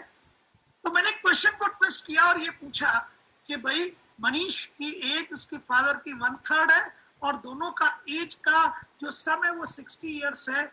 Is Manish is eligible to play under 19 cricket? अब जैसे ही मैंने ये पूछा क्या मनीष अंडर 19 क्रिकेट प्ले के लिए एलिजिबल है, तो लोगों को ये लग रहा था यार मैथमेटिक्स में क्रिकेट क्या करने आ गया. एंड पढ़ाते समय most of the students blank बैठे हुए थे. मैं क्वेश्चन को रिपीट कर रहा हूं that the age of the Manish is 1/3 of his father. Age of the Manish is 1/3 of his father, and their combined age is 60 years. Then is Manish eligible to play under 19 cricket at present? Most of the students silent होके बैठ गए कि यार sir वैसे ही कुछ मजे कर रहे हैं और अपने से कहेंगे अबे यार क्रिकेट क्या करेगा यहाँ पे. तो उस पूरे के पूरे क्लासरूम में मोस्टली मतलब मुश्किल से एक आध स्टूडेंट था जिसने रिएक्ट करने की कोशिश की, और जिसने रिएक्ट करके मुझसे ये पूछा कि yes sir that fellow is eligible. मैंने कहा यार क्या बात करता है, कैसे निकाला? तो उसने कहा सर ये क्वेश्चन में मैंने मनीष की एज को कैलकुलेट कर लिया. इस क्वेश्चन में मैंने मनीष की एज को कैलकुलेट कर लिया और मनीष की एज 19 से कम आ रही है. तो अंडर 19 खेलने के लिए एज 19 से कम होनी चाहिए. If you are capable to do this kind of questions, if you are so curious, so means energetic that you can attempt this kind of things, you can apply the knowledge in these different circumstances, that time you are eligible to prepare for JEE Advanced. पर फिर भी क्या होता है, लोग अपने आप को कसौटी पर तो रखते नहीं है और भेड़ चाल में JEE एडवांस की तैयारी करने के लिए आ जाते हैं, और फिर वो कहावत है चौबे जी छब्बे जी बनने चले थे दुबे जी नहीं रहे. समझ रहे आप सब लोग मेरी बात को? तो if you want to prepare for JEE advanced, पहले पता कर लीजिए कि मैं अप्लाई कैसे कर पाऊंगा. और ये मैंने बहुत छोटे एग्जांपल से समझा दिया, बहुत छोटे से. अब आपको पता करना पड़ेगा कि क्वेश्चन जब टर्न लेता है या ट्विस्ट लेता है तो मेरा दिमाग काम करता है कि नहीं करता. ठीक है ना? जैसे मैं आपको एग्जांपल दूं, इस तरह के क्वेश्चन पे मेरा दिमाग बहुत काम करता है. लेकिन कभी आप मुझे कोई संगीत सुना दें और ये पता करें कि देखिए ये संगीत हम आपको सुनवाते हैं, अब पता कीजिए ये ठुमरी है या पता कीजिए ये कौन सा राग है, मतलब मैं ब्लैंक हूँ, नील बटा सन्नाटा हूँ मैं. क्यों? क्योंकि I am not design to do that. I am not design to do that. मेरे जो ईयर्स है ना वो सोनिक नहीं है, मेरे कान इस तरीके से नहीं बनाए. ईश्वर ने मुझे वो काबिलियत नहीं दी कि मैं संगीत को सीख सकूं. ईश्वर ने मुझे जो काबिलियत दी थी वो ये दी थी कि मैं गणित को सीख सकूं, मैं विज्ञान को सीख सकूं. तो मैं विज्ञान और गणित को सीखता चला गया, आगे बढ़ता चला गया. लेकिन यदि मैंने कहीं ये सोचा होता, हालांकि मैंने ये 2-3 बार सोचा और 2-3 बार सोच के मैंने सोचा मैं तबला बजाना सीख जाऊं, लेकिन मतलब मुझे पता लग गया कि मैं नहीं सीख सकता और मैंने उसे छोड़ दिया. तो डियर स्टूडेंट्स, JEE एडवांस पर और जितने भी मेरे सम्माननीय साथी हैं, इस पर निर्णय बहुत सोच समझ के लें. यदि आपको फील होता है that your brain and ability is there to apply the subject knowledge, आप JEE एडवांस प्रिपेयर, आप सब्जेक्ट नॉलेज को अप्लाई कर लेते हैं, आपका ब्रेन ऐसा कर लेता है, आप कैपेबल हैं, तो आप JEE एडवांस को प्रिपेयर कीजिए. और JEE एडवांस को जो प्रिपेयर करता है उसका JEE मेंस ऑटोमेटिकली प्रिपेयर हो क्योंकि वो छोटी सीढ़ी है। आप जेई मेंस को क्लियर करके ही जेई एडवांस पर जाते हैं। जेई मेंस के जो टॉप 2.5 लाख स्टूडेंट्स होते हैं, those are eligible to go for JEE advanced. ठीक है, लेकिन आप ये नहीं कर सकते कि आप जेई एडवांस का मटेरियल नहीं है और अननेसेसरी जेई एडवांस की क्लास में जाके बैठ गए। मैं गारंटी से कह सकता हूँ कि वहां बहुत अच्छे लेवल से टीचर निकल जाता है, वो ये एज्यूम करके चलता है कि इतना आता होगा, ये कैलकुलेशन जल्दी कर लेगा, तो हम पढ़ाते समय काफी सारे स्टेप्स को स्किप कर जाते हैं।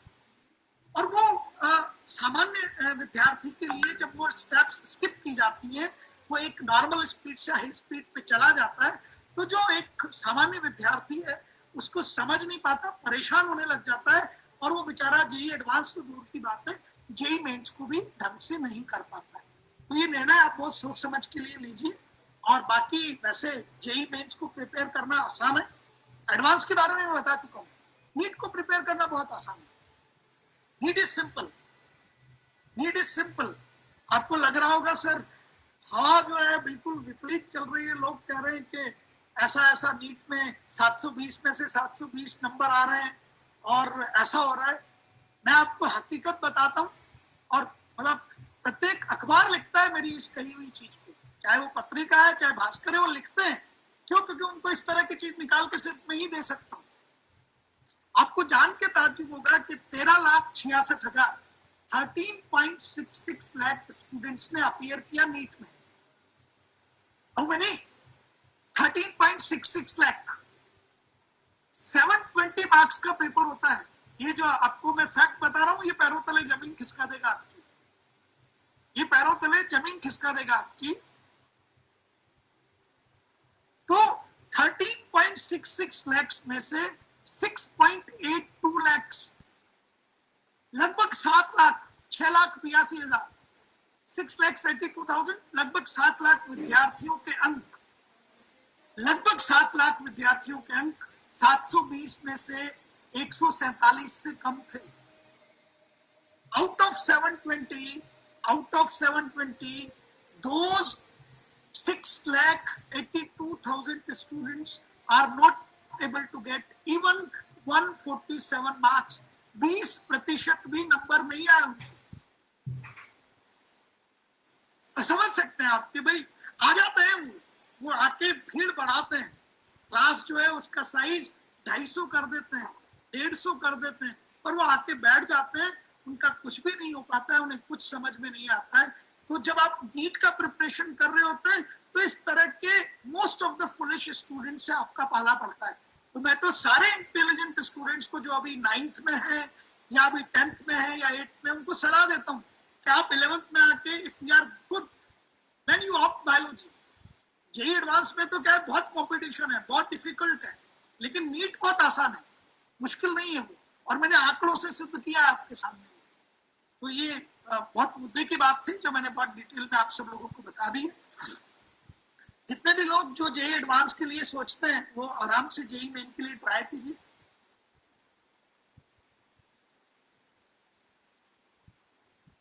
बहुत मुद्दे की बात कर रहा हूं आप सब लोगों से, और शायद अंतिम 10 मिनट पे गुजर रहे हैं। यदि मैं जाके पूछ लूं that what about social science and maths, सब लोग जवाब दीजिएगा और आत्मा से जवाब दीजिएगा और सत्य के साथ दीजिएगा। तो बच्चा सोशल साइंस के लिए कहता है sir it is boring, maths के लिए कहता है सर डरावना है, और कुछ तो सीधा कह देते हैं आई हेट मैथ्स, सर हमें तो नफरत है इससे। ये गलत है, ये नहीं चलेगा। क्यों? क्योंकि रियलिटी में यदि सोशल साइंस बोरिंग लगती है तो आप मेमोराइज नहीं करना चाहते चीजों को, आप नॉलेज को ग्रैब नहीं करना चाहते, और ये गलत है। This is wrong because you are not accepting the knowledge. आपकी ग्रहण की क्षमता कम है, ग्रहण करने की क्षमता कम है, उसे सुधारना पड़ेगा। अरे ये तो नॉलेज ही है। और यदि आप मैथ से डरते हैं और आप मैथ से नफरत करते हैं तो आप अपनी नॉलेज को अप्लाई नहीं कर पाते। ये दोनों चीजें ही बहुत खतरनाक है। लेकिन यहाँ मैं आप विद्यार्थियों को कई बार सपोर्ट करता हूँ कि भाई कई बार क्या होता है कि आपको जो पढ़ाने वाले लोग हैं वो कैसे मिलते हैं, वो भी बहुत महत्वपूर्ण है। पर मुझे पता है कि जहाँ चाह है वहां राह है।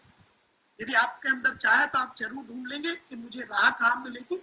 But don't hate maths, enjoy it. और यदि आपको किसी लेवल पे कोई चीज समझ नहीं आ रही है then try to take the help. लेकिन the route to hate the maths, वो मार्ग जिस पर आप नफरत करते हैं गणित से, वो गलत है। और जहां आप कहते हैं कि ये जो सामाजिक विज्ञान है ये निश्चित तौर पर रटने की चीजें नहीं है, बिल्कुल नहीं है, इसे समझना पड़ता है, जोड़ना पड़ता है। अभी भी मैं वापस आपको पीछे ले चलूं ना, तो 1591 में मैं पूछ लूं दैट 1591 में भैया अंग्रेज आए थे कि नहीं आए थे, तो लोग सोचते नहीं है, सोचना पड़ता है। अब पढ़ोगे ना तो मजा ही आता है, हमेशा पढ़ने में एक बार आप पटरी पर आ गए तो मजा आता है। तो दोनों को ध्यान रखिए इन सब चीजों को। ये कुछ एग्जाम्पल्स है, मैं दुष्यंत जी से आग्रह करूंगा कि ये सारे की सारी चीजें आपको शेयर कर दें। You should have to go for NTSC. NTSC का एग्जाम क्लास 10th में होता है, 2 लेवल्स पे होता है। सबको कह रहा हूँ, 8th वाले बच्चों को कह रहा हूँ, 8, 9, 10 सबको एनटीएससी प्रिपेयर करना चाहिए। 11th और 12th वाले बच्चों को केवीपीवाई प्रिपेयर करना चाहिए, बट बहुत डिफिकल्ट है, it is very very difficult. तो बाय द वे केवीपीवाई में ना हो पाए, मैं कई ऐसे बच्चों को जानता हूँ जो केवीपीवाई में सिलेक्ट नहीं होते, आईआईटी में सिलेक्ट हो जाते हैं, because it is difficult as compare to IIT. बच्चा मैच्योर भी नहीं होता तो ऐसा हो जाता है। देन मैथमेटिक्स ओलंपियाड सारे दीजिए, चाहे वो इंटरनेशनल मैथमेटिक्स ओलंपियाड है या रीजनल मैथमेटिक्स ओलंपियाड है, मैथ्स को आप प्रैक्टिस कीजिए। और फिर इंटरनेशनल जूनियर साइंस ओलंपियाड है, तो ये हम आपके साथ शेयर कर देंगे कंप्लीट चीजें, तो इनका डिटेल लेके आप इन पर काम करना शुरू कर दीजिए। धनात्मक सोच रखिए। आपको इतनी देर से हम पॉजिटिव ही बात कर रहे हैं, तो मैं इस पर ज्यादा चर्चा नहीं करूंगा।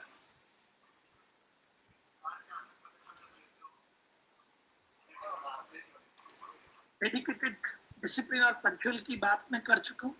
विश्वास रखिए सब लोग। 2 चीजों की मुझे जरूरत है, वो आपको समझनी पड़ेंगी, और वो दोनों चीजें, क्योंकि इनके बिना काम नहीं चलता। पहली चीज, in depth knowledge of the subject लीजिए, इट इज नेसेसरी। सब्जेक्ट का कहीं पे भी खड़े हो जाएगा, लोगों को महसूस होना चाहिए कि कोई खड़ा है। उठा के कभी राष्ट्रपिता गांधी पे बात चल जाए ना, तो विज्ञान का विद्यार्थी जिस ओज के साथ बोले, वो ओज ये महसूस करा दे कि मैं सिर्फ विज्ञान का विद्यार्थी नहीं हूँ, मैं राष्ट्रवादी भी हूँ, मुझे पता है राष्ट्र क्या है, और इस राष्ट्र के निर्माण में किन किन का कैसा सहयोग था ये मुझे पता है। तो अब लगे लोगों को कि हाँ कोई आया है, आपका नॉलेज बहुत डीप होना चाहिए, और आपको नॉलेज को अप्लाई करने की आदत भी होनी चाहिए और काबिलियत भी होनी चाहिए। तो ये सब चीजें थी। बहुत देर से बात कर रहे हैं हम सब लोग, तो हालांकि मैं थका नहीं हूँ किसी भी हालत में, क्योंकि पथिक है और पथिक को थकना नहीं चाहिए। पर फिर भी मैं आप सबका बहुत बहुत शुक्रिया अदा करता हूँ। दुष्यंत जी का मैं बहुत शुक्रिया अदा करता हूँ, अनामिका जी का बहुत शुक्रिया अदा करता हूँ। जब अच्छे मंच मिलते हैं तो अच्छे मंच पे अच्छी बातें होती हैं, और हम शायद समाज की दिशा में अपना थोड़ा सा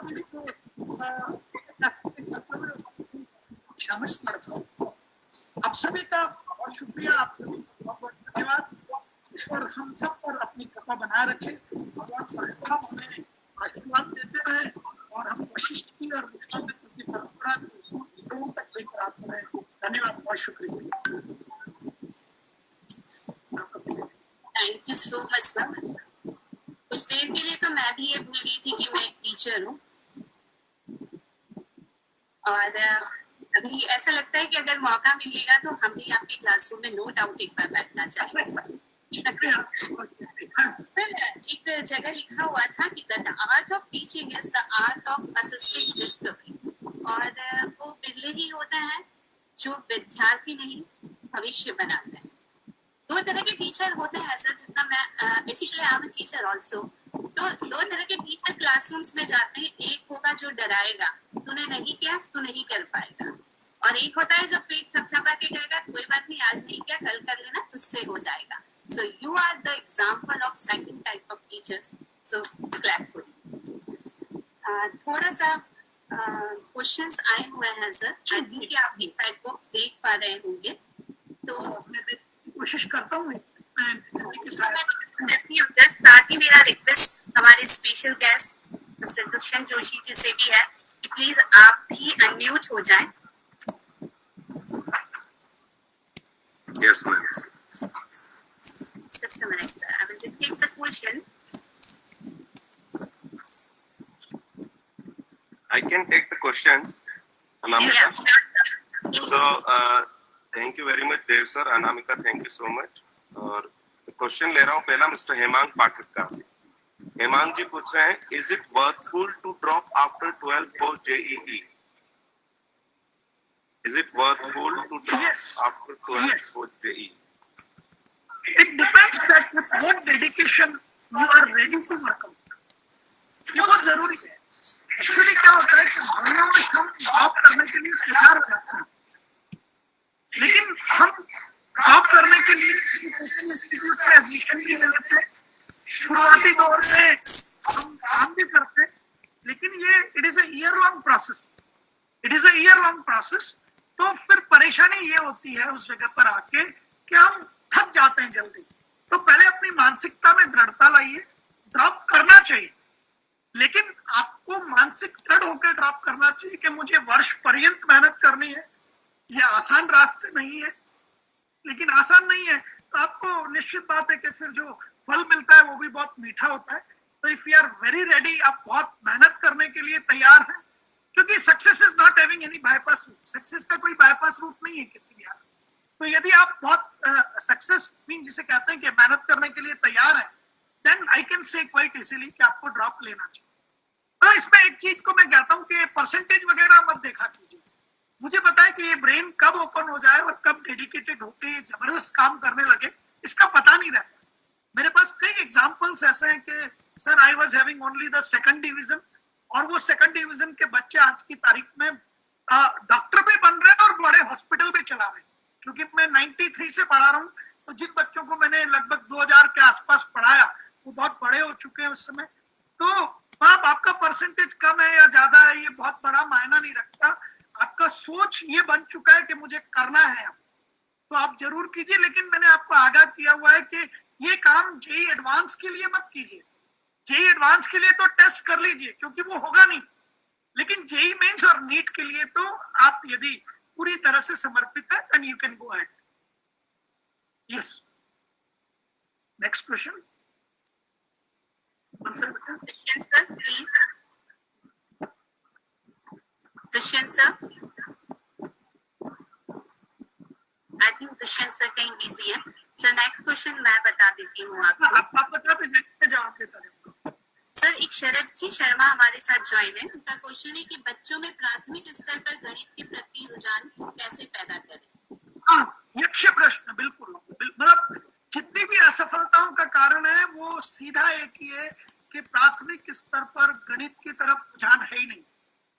तो गणित की तरफ रुझान बढ़ाने के लिए मैं आपसे छोटा सा एग्जांपल शेयर कर रहा हूँ, और शायद आप सब लोगों को बहुत अच्छा महसूस होगा।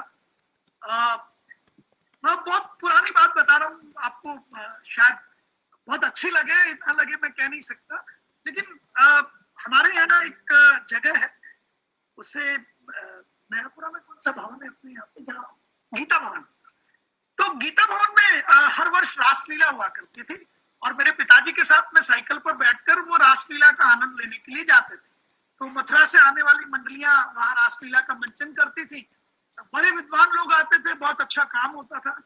तो मेरे पिता कुछ नहीं करते थे, वो मुझे एक काम दे देते थे, मैं छोटा था, कि देख मैं तेज साइकिल चला रहा हूँ, तू जल्दी जल्दी गिनना कि हम कितने वाहनों से आगे निकले। या मुझे उठा के कहते थे, यार तू कितने पहाड़े बोल सकता है, देखिए 13 का पहाड़ा कितनी देर में बोलता है, यदि तू 13 से लेके 18 तक के पहाड़े गीता भवन पहुंचने से पहले पहले कर लेगा तो मैं मेरा प्रसाद भी तुझे दे दूंगा। तो अब क्या होता था कि उस प्रसाद के लालच में मैं 13 से लेके 18 तक के पहाड़े जल्दी जल्दी बोलने की कोशिश करता था, और जल्दी जल्दी बोल कब पाता था, जब मैं उन्हें याद करता था।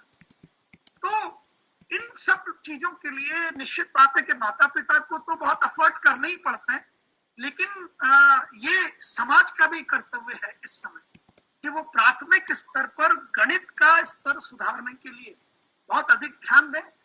और यदि आप सब लोग इच्छा रखते हैं इस तरह की, तो निश्चित तौर पर पीडीजी अपना कर्तव्य समझता है और जितनी भी चीजें हमें आती हैं हम निशुल्क व्यवस्था करने की कोशिश करेंगे, सभी के लिए निशुल्क व्यवस्था करने की कोशिश करेंगे कि बच्चों को कुछ इस तरह का मार्गदर्शन लगातार देते रहे कि उनकी गणित विषय में रुचि जागे। जी, thank you sir. Dushyant sir, will you carry on please? Okay, next question है मैडम कुसुम व्यास पूछ रही हैं, education system in India is not creating innovators and leaders but just employees for service. तो एक एजुकेशन सिस्टम को लेकर क्वेश्चन है madam का कि एजुकेशन सिस्टम इंडिया का इनोवेटर्स और लीडर्स क्रिएट नहीं करता है but just creating the service employees for services. तो सर इसके बारे में थोड़ा सा आप प्लीज बताएंगे। हाँ, मतलब आपका उत्तर, वैसे तो जो न्यू एजुकेशन पॉलिसी है उसमें काफी सारे परिवर्तन किए गए, लेकिन मैं थोड़ा सा शैक्षणिक इतिहास को लेकर चलूं तो लॉर्ड मैकाले नाम के एक व्यक्ति थे और बहुत राष्ट्रवादी थे, क्योंकि लॉर्ड मैकाले ने यदि हमारे शैक्षणिक जीवन को ध्वस्त नहीं किया होता तो 200 वर्षों तक गुलाम रखना मुश्किल था। तो अभी तक भी जो लॉर्ड मैकाले का सिस्टम है which was developed to develop the clerks, Lord Macaulay को ये निश्चित था कि मुझे ऐसे व्यक्ति चाहिए जो आदेशों का पालन करते हैं, सिर्फ आदेशों का पालन करते हो, क्योंकि उसे क्लास की जरूरत थी। लॉर्ड मैकाले को यह था कि आपका जो देश है, इसके जो देशवासी हैं या भारतीय हैं, ये सोचना शुरू ना कर पाए, तो सबसे पहले इसकी सोच समाप्त होनी चाहिए, इसका जिसे कहते हैं चिंतन समाप्त होना चाहिए। तो लॉर्ड मैकाले ने हाउस ऑफ कॉमन्स में एक प्रस्ताव रखा और वो प्रस्ताव पारित किया गया। उसके तहत जिसे कहते हैं दुष्प्रचार किया गया कि भाई जो लोग हिंदी समझते हैं वो आगे नहीं बढ़ सकते, अंग्रेजी के महत्व को दर्शाया गया और फिर पूरे के पूरे हमारे शैक्षणिक जिसे कहते हैं व्यवस्था को बदला गया, and it was Lord Macaulay. पर अब निरंतर कोशिश हो रही है और महात्मा गांधी ने एक बहुत बड़ी बात की थी कि जो परिवर्तन हम देखना चाहते हैं पहले स्वयं में करने की कोशिश करें। तो आज सभी प्रबुद्ध जन है, मेरा करबद्ध सभी से आग्रह है कि हम जितना इस शिक्षण को बदल सकते हैं अपने स्तर पर, वो बदलने की कोशिश निरंतर करते रहे। और सरकारें अपना काम कर रही है, क्योंकि वो राजनीतिक मामला है इसलिए मैं टिप्पणी करना वहां उचित नहीं समझता इस मंच से। जी, thank you sir, thank you. Next question है प्रज्ञेश पंड्या जी की तरफ से, if we are focused on any work and we get distracted while doing it, so how we can be prevented by the distractions से कैसे prevention लें? जिसे कहते हैं बहुत खतरनाक प्रश्न है, बहुत ही खतरनाक प्रश्न है। मैं आपको उदाहरण देना चाहता हूँ कि मेरी उम्र 51 वर्ष की है और मैंने मेरे जीवन में कभी शायद जो है वो सिगरेट नहीं पी, कभी जर्दा नहीं खाया और मतलब मैं इन सब चीजों की तरफ आकर्षित नहीं हो पाया। अब ये आकर्षण निश्चित तौर पे, क्योंकि उम्र मेरी भी 24 वर्ष रही होगी, 17 वर्ष भी रही होगी और मेरे घर में चूंकि भगवान कृष्ण के बाल स्वरूप की पूजा होती है तो हमारे यहाँ लहसुन प्याज भी नहीं आता, तो हम वो लोग उसको खाते भी नहीं। अब जब मैं बाहर कहीं जाता हूँ तो हो सकता है कि मैं कोशिश सबसे पहले करता हूँ कि मैं प्याज लहसुन ना खाऊं, बहुत मजबूरी में। लेकिन ये सब हो क्यों पाता है? क्योंकि मुझे मेरी माँ से, मेरे पिता से डर लगता है। हालांकि मेरे पिता अब इस दुनिया में नहीं है तो डर माँ से ही लगता है। मुझे ऐसा लगता है अभी अभी माता जी आएंगी और पीछे से एक चांटा देंगी, या चांटा नहीं देंगी तो कम से कम ये उलाना तो देंगी सही कि क्या तू हमारे इन संस्कारों को यहाँ लेके आया, क्या तू हमारे ईश्वर को इस तरह से नाराज करेगा? तो हमें ये जो व्यवस्था है उसमें कहीं ना कहीं ये काम करना पड़ेगा कि मैं जो डिस्ट्रैक्ट हो रहा हूँ उससे हो सकता है कि मैं मेरे माता पिता के सपनों को चूर कर रहा हूँ, या हो सकता है कि इन कारणों से मेरी माँ नाराज हो रही हो, मेरे पिता नाराज हो रही हो। इस तरह का एक मनोवैज्ञानिक दबाव बनाने की कोशिश करनी चाहिए, क्योंकि इसके अलावा कोई रास्ता नहीं है। जैसे कई व्यक्ति मुझसे ये कहेंगे कि यार चलिए सिगरेट पीते हैं, कोई बात नहीं, सीखते हैं, तो मेरे ऊपर एक डर है, मेरे ऊपर एक मानसिक दबाव है कि कहीं मुझे सिगरेट पीते हुए समाज के किसी व्यक्ति ने देखा या उसने जाके मेरी माता को कह दिया कि देखिए आपका बच्चा सिगरेट पी रहा था, तो यार उन्हें इस 72-74 वर्ष की उम्र में बहुत धक्का लगेगा और मैं नहीं चाहता कि मेरी मदर को दुख पहुंचे किसी भी हालत में। तो तो जब भी आप इस तरह का कोई कनेक्ट ले लेंगे, इसके अलावा कुछ नहीं हो सकता, इसके अलावा इसका कोई उपाय नहीं है। मैं 27-28 वर्षों से इलेक्ट्रिकल इंजीनियरिंग करने के बाद बच्चों को पढ़ा रहा हूँ, तो मैंने यही सीखा था कि to save yourself from the current. आप ये नहीं कह सकते कि यार करंट हमें छोड़ दे, आप नहीं करेगा, आपको इंसुलेटर यूज करना पड़ेगा। To protect yourself from the current, you should have to use the insulator and you should have to insulate yourself properly. तो इसका तरीका यही है कि हम कहीं ना कहीं से, जिसे मैंने कहा था ना रूढ़िवादी का, वो जरूरी है हमारे समाज के लिए, बहुत जरूरी है। आपके दिमाग में यदि वो डर है, आप यदि वहां से ये महसूस, ये अच्छा डर है, this is known to be a good fear, I will not do it because it affects my social reputation or the social reputation of my family. अब क्या हो रहा है कि आपको कह दी गया पढ़ो, अब आपका मन लग रहा है कि मैं मूवी देखूं, अरे यार it's the time to study. Movie देखोगे तो you will get the failure, और आपके फेलियर से माता पिता को, आपके परिवार को दुखी पहुंचेगा। तो क्या उन्होंने आपको दुख पहुंचाने के लिए पैदा थोड़ी किया था भाई, उन्होंने आपको पाल पोस के बड़ा किया। आप जब बहुत छोटे थे, आपकी माँ आपकी बगल में आपके गिले किए हुए बिस्तर पर सोती रही, इसलिए कि आप उन्हें दुख पहुंचाएं। तो ये दिमाग में लानी पड़ेगी ये चीज, और जब ये चीज दिमाग में आ जाती है तो फिर मैं निश्चित तौर पे कह सकता हूँ कि आप डिस्ट्रैक्ट होते ही नहीं, सारे डिस्ट्रैक्शन वैसे ही चले जाते हैं। भूत पिशाच निकट नहीं आवे, महावीर जब नाम सुनावे, तो वो काम करना पड़ेगा आपको, कहीं ना कहीं कोई चालीसा बनानी पड़ेगी। जी thank you sir, thank you. Anamika, any other questions from your side? Minutes, sir. There are some more questions. Which questions are? Dushyant sir, one message for you. Hina Arvind Bit from Baswara. Sir, मेरे बेटे ने career point से coaching करी थी, जिसका हमें बहुत अच्छा रिजल्ट मिला। वहाँ की मजबूत नीति के कारण ही आज वो बहुत अच्छे पद पर कार्यरत है। Thanks to career point. Thank you ma'am, thank you so much. Rakesh ji का एक क्वेश्चन है sir, if we are focused on any work and we get distracted while doing it, so how can we prevent that distraction? Please sir. मैंने जवाब दिया है, अभी answer किया। The question is repeated, sir.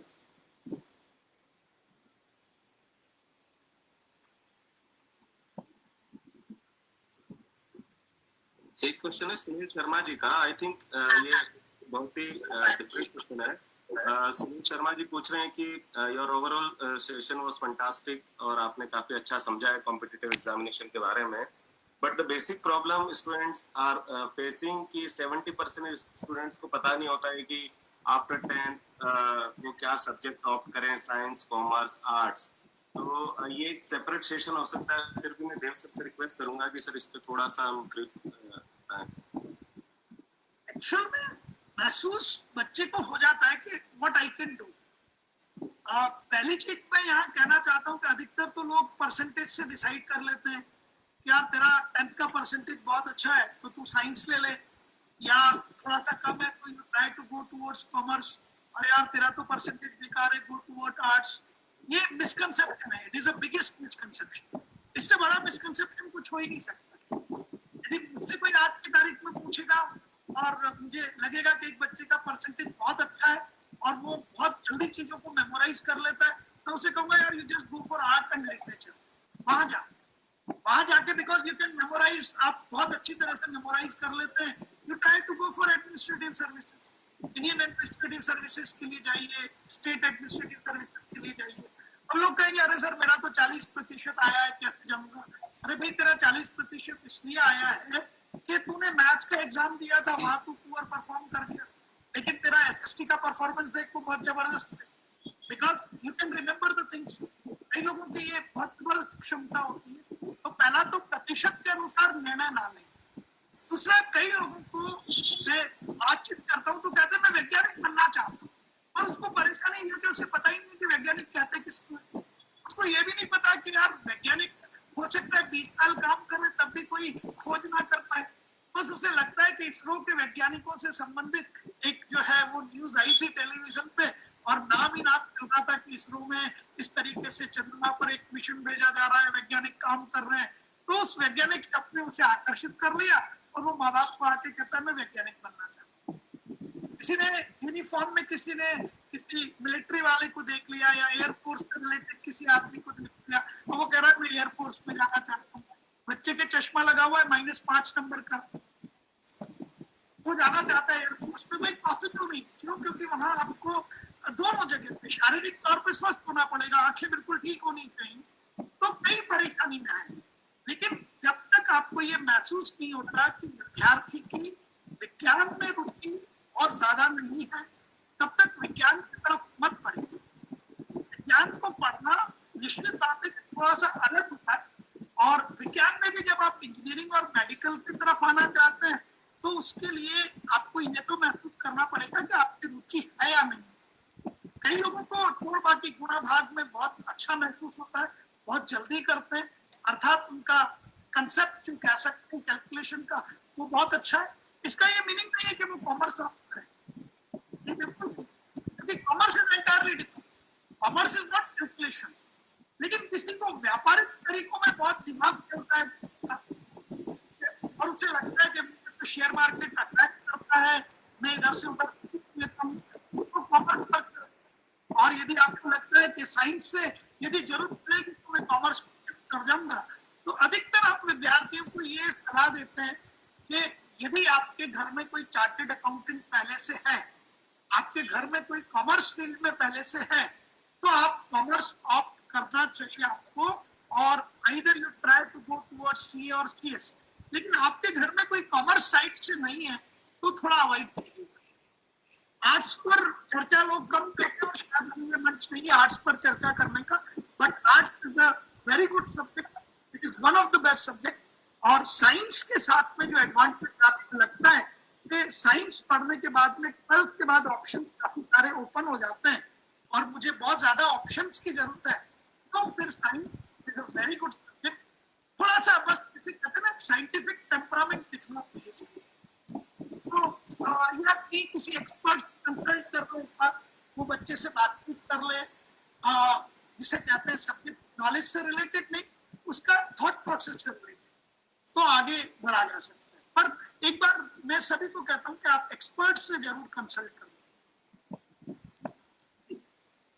Thank you sir. Sir एक question WhatsApp पर आया हुआ है, और क्योंकि एक स्टूडेंट का ये, तो मुझे लगता है मुझे बिल्कुल पूछना चाहिए था आपसे ये कि सर अगर सिलेक्शन ना हो और हम प्राइवेट यूनिवर्सिटीज में जाते हैं, सिलेक्शन लेते हैं, हम बहुत कंफ्यूज भी हो जाते हैं। क्यों ऐसा माना जाता है कि गवर्नमेंट कॉलेजेस से ही इंजीनियरिंग सक्सेसफुल है, प्राइवेट से नहीं है? क्या ऐसा है? एक्चुअल में क्या होता है कि इंजीनियरिंग आज से 20 साल पहले और आज ये पूरी तरह से बदल चुकी है। अब मैं थोड़ा सा यहाँ डिटेल में जाना चाहूंगा। आज की तारीख में जितने भी लोग इंजीनियरिंग कर रहे हैं, बेसिकली वो कोर इंजीनियरिंग में तो कभी जॉब ही नहीं करते।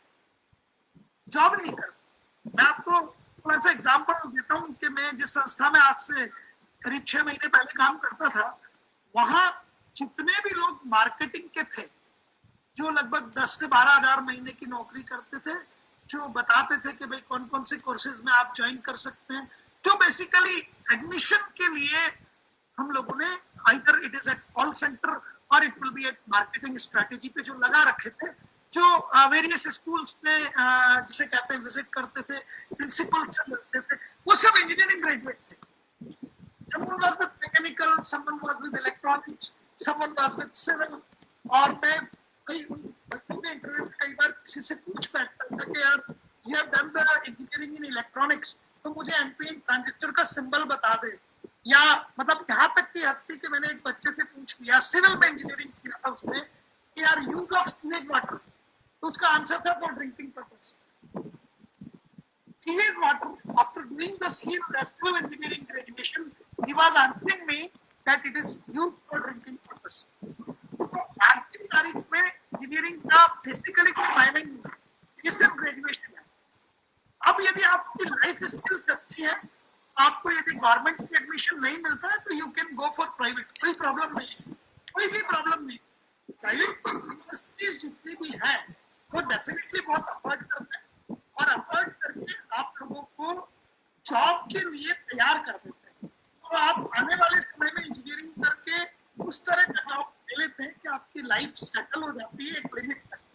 तो जिसका भी सिलेक्शन नहीं होता है उसे घबराने की जरूरत नहीं है, बिल्कुल घबराने की जरूरत नहीं है। किसी भी हाल में प्राइवेट यूनिवर्सिटीज को आप डेफिनेटली सेलेक्ट कीजिए, बिल्कुल सेलेक्ट कीजिए।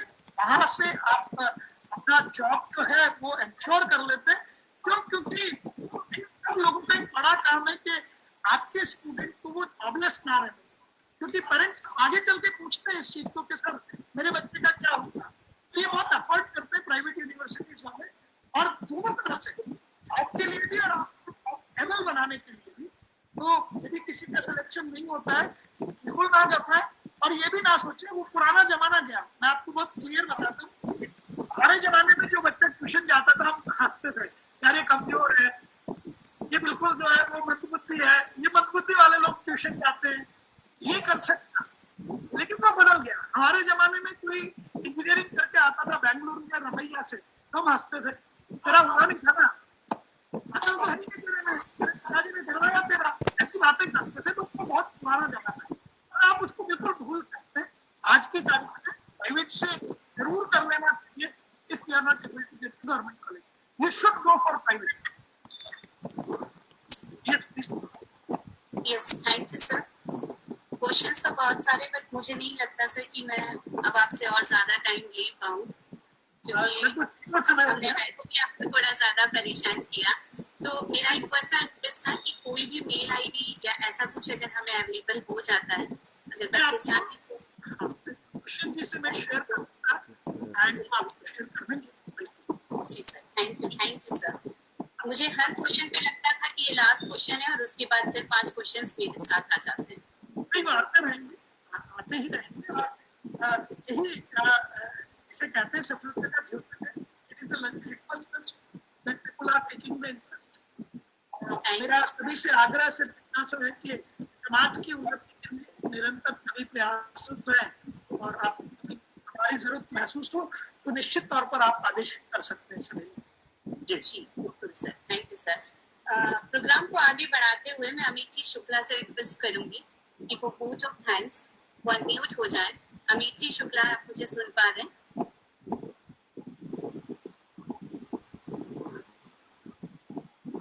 क्या अमित जी शुक्ला हमारे साथ हैं?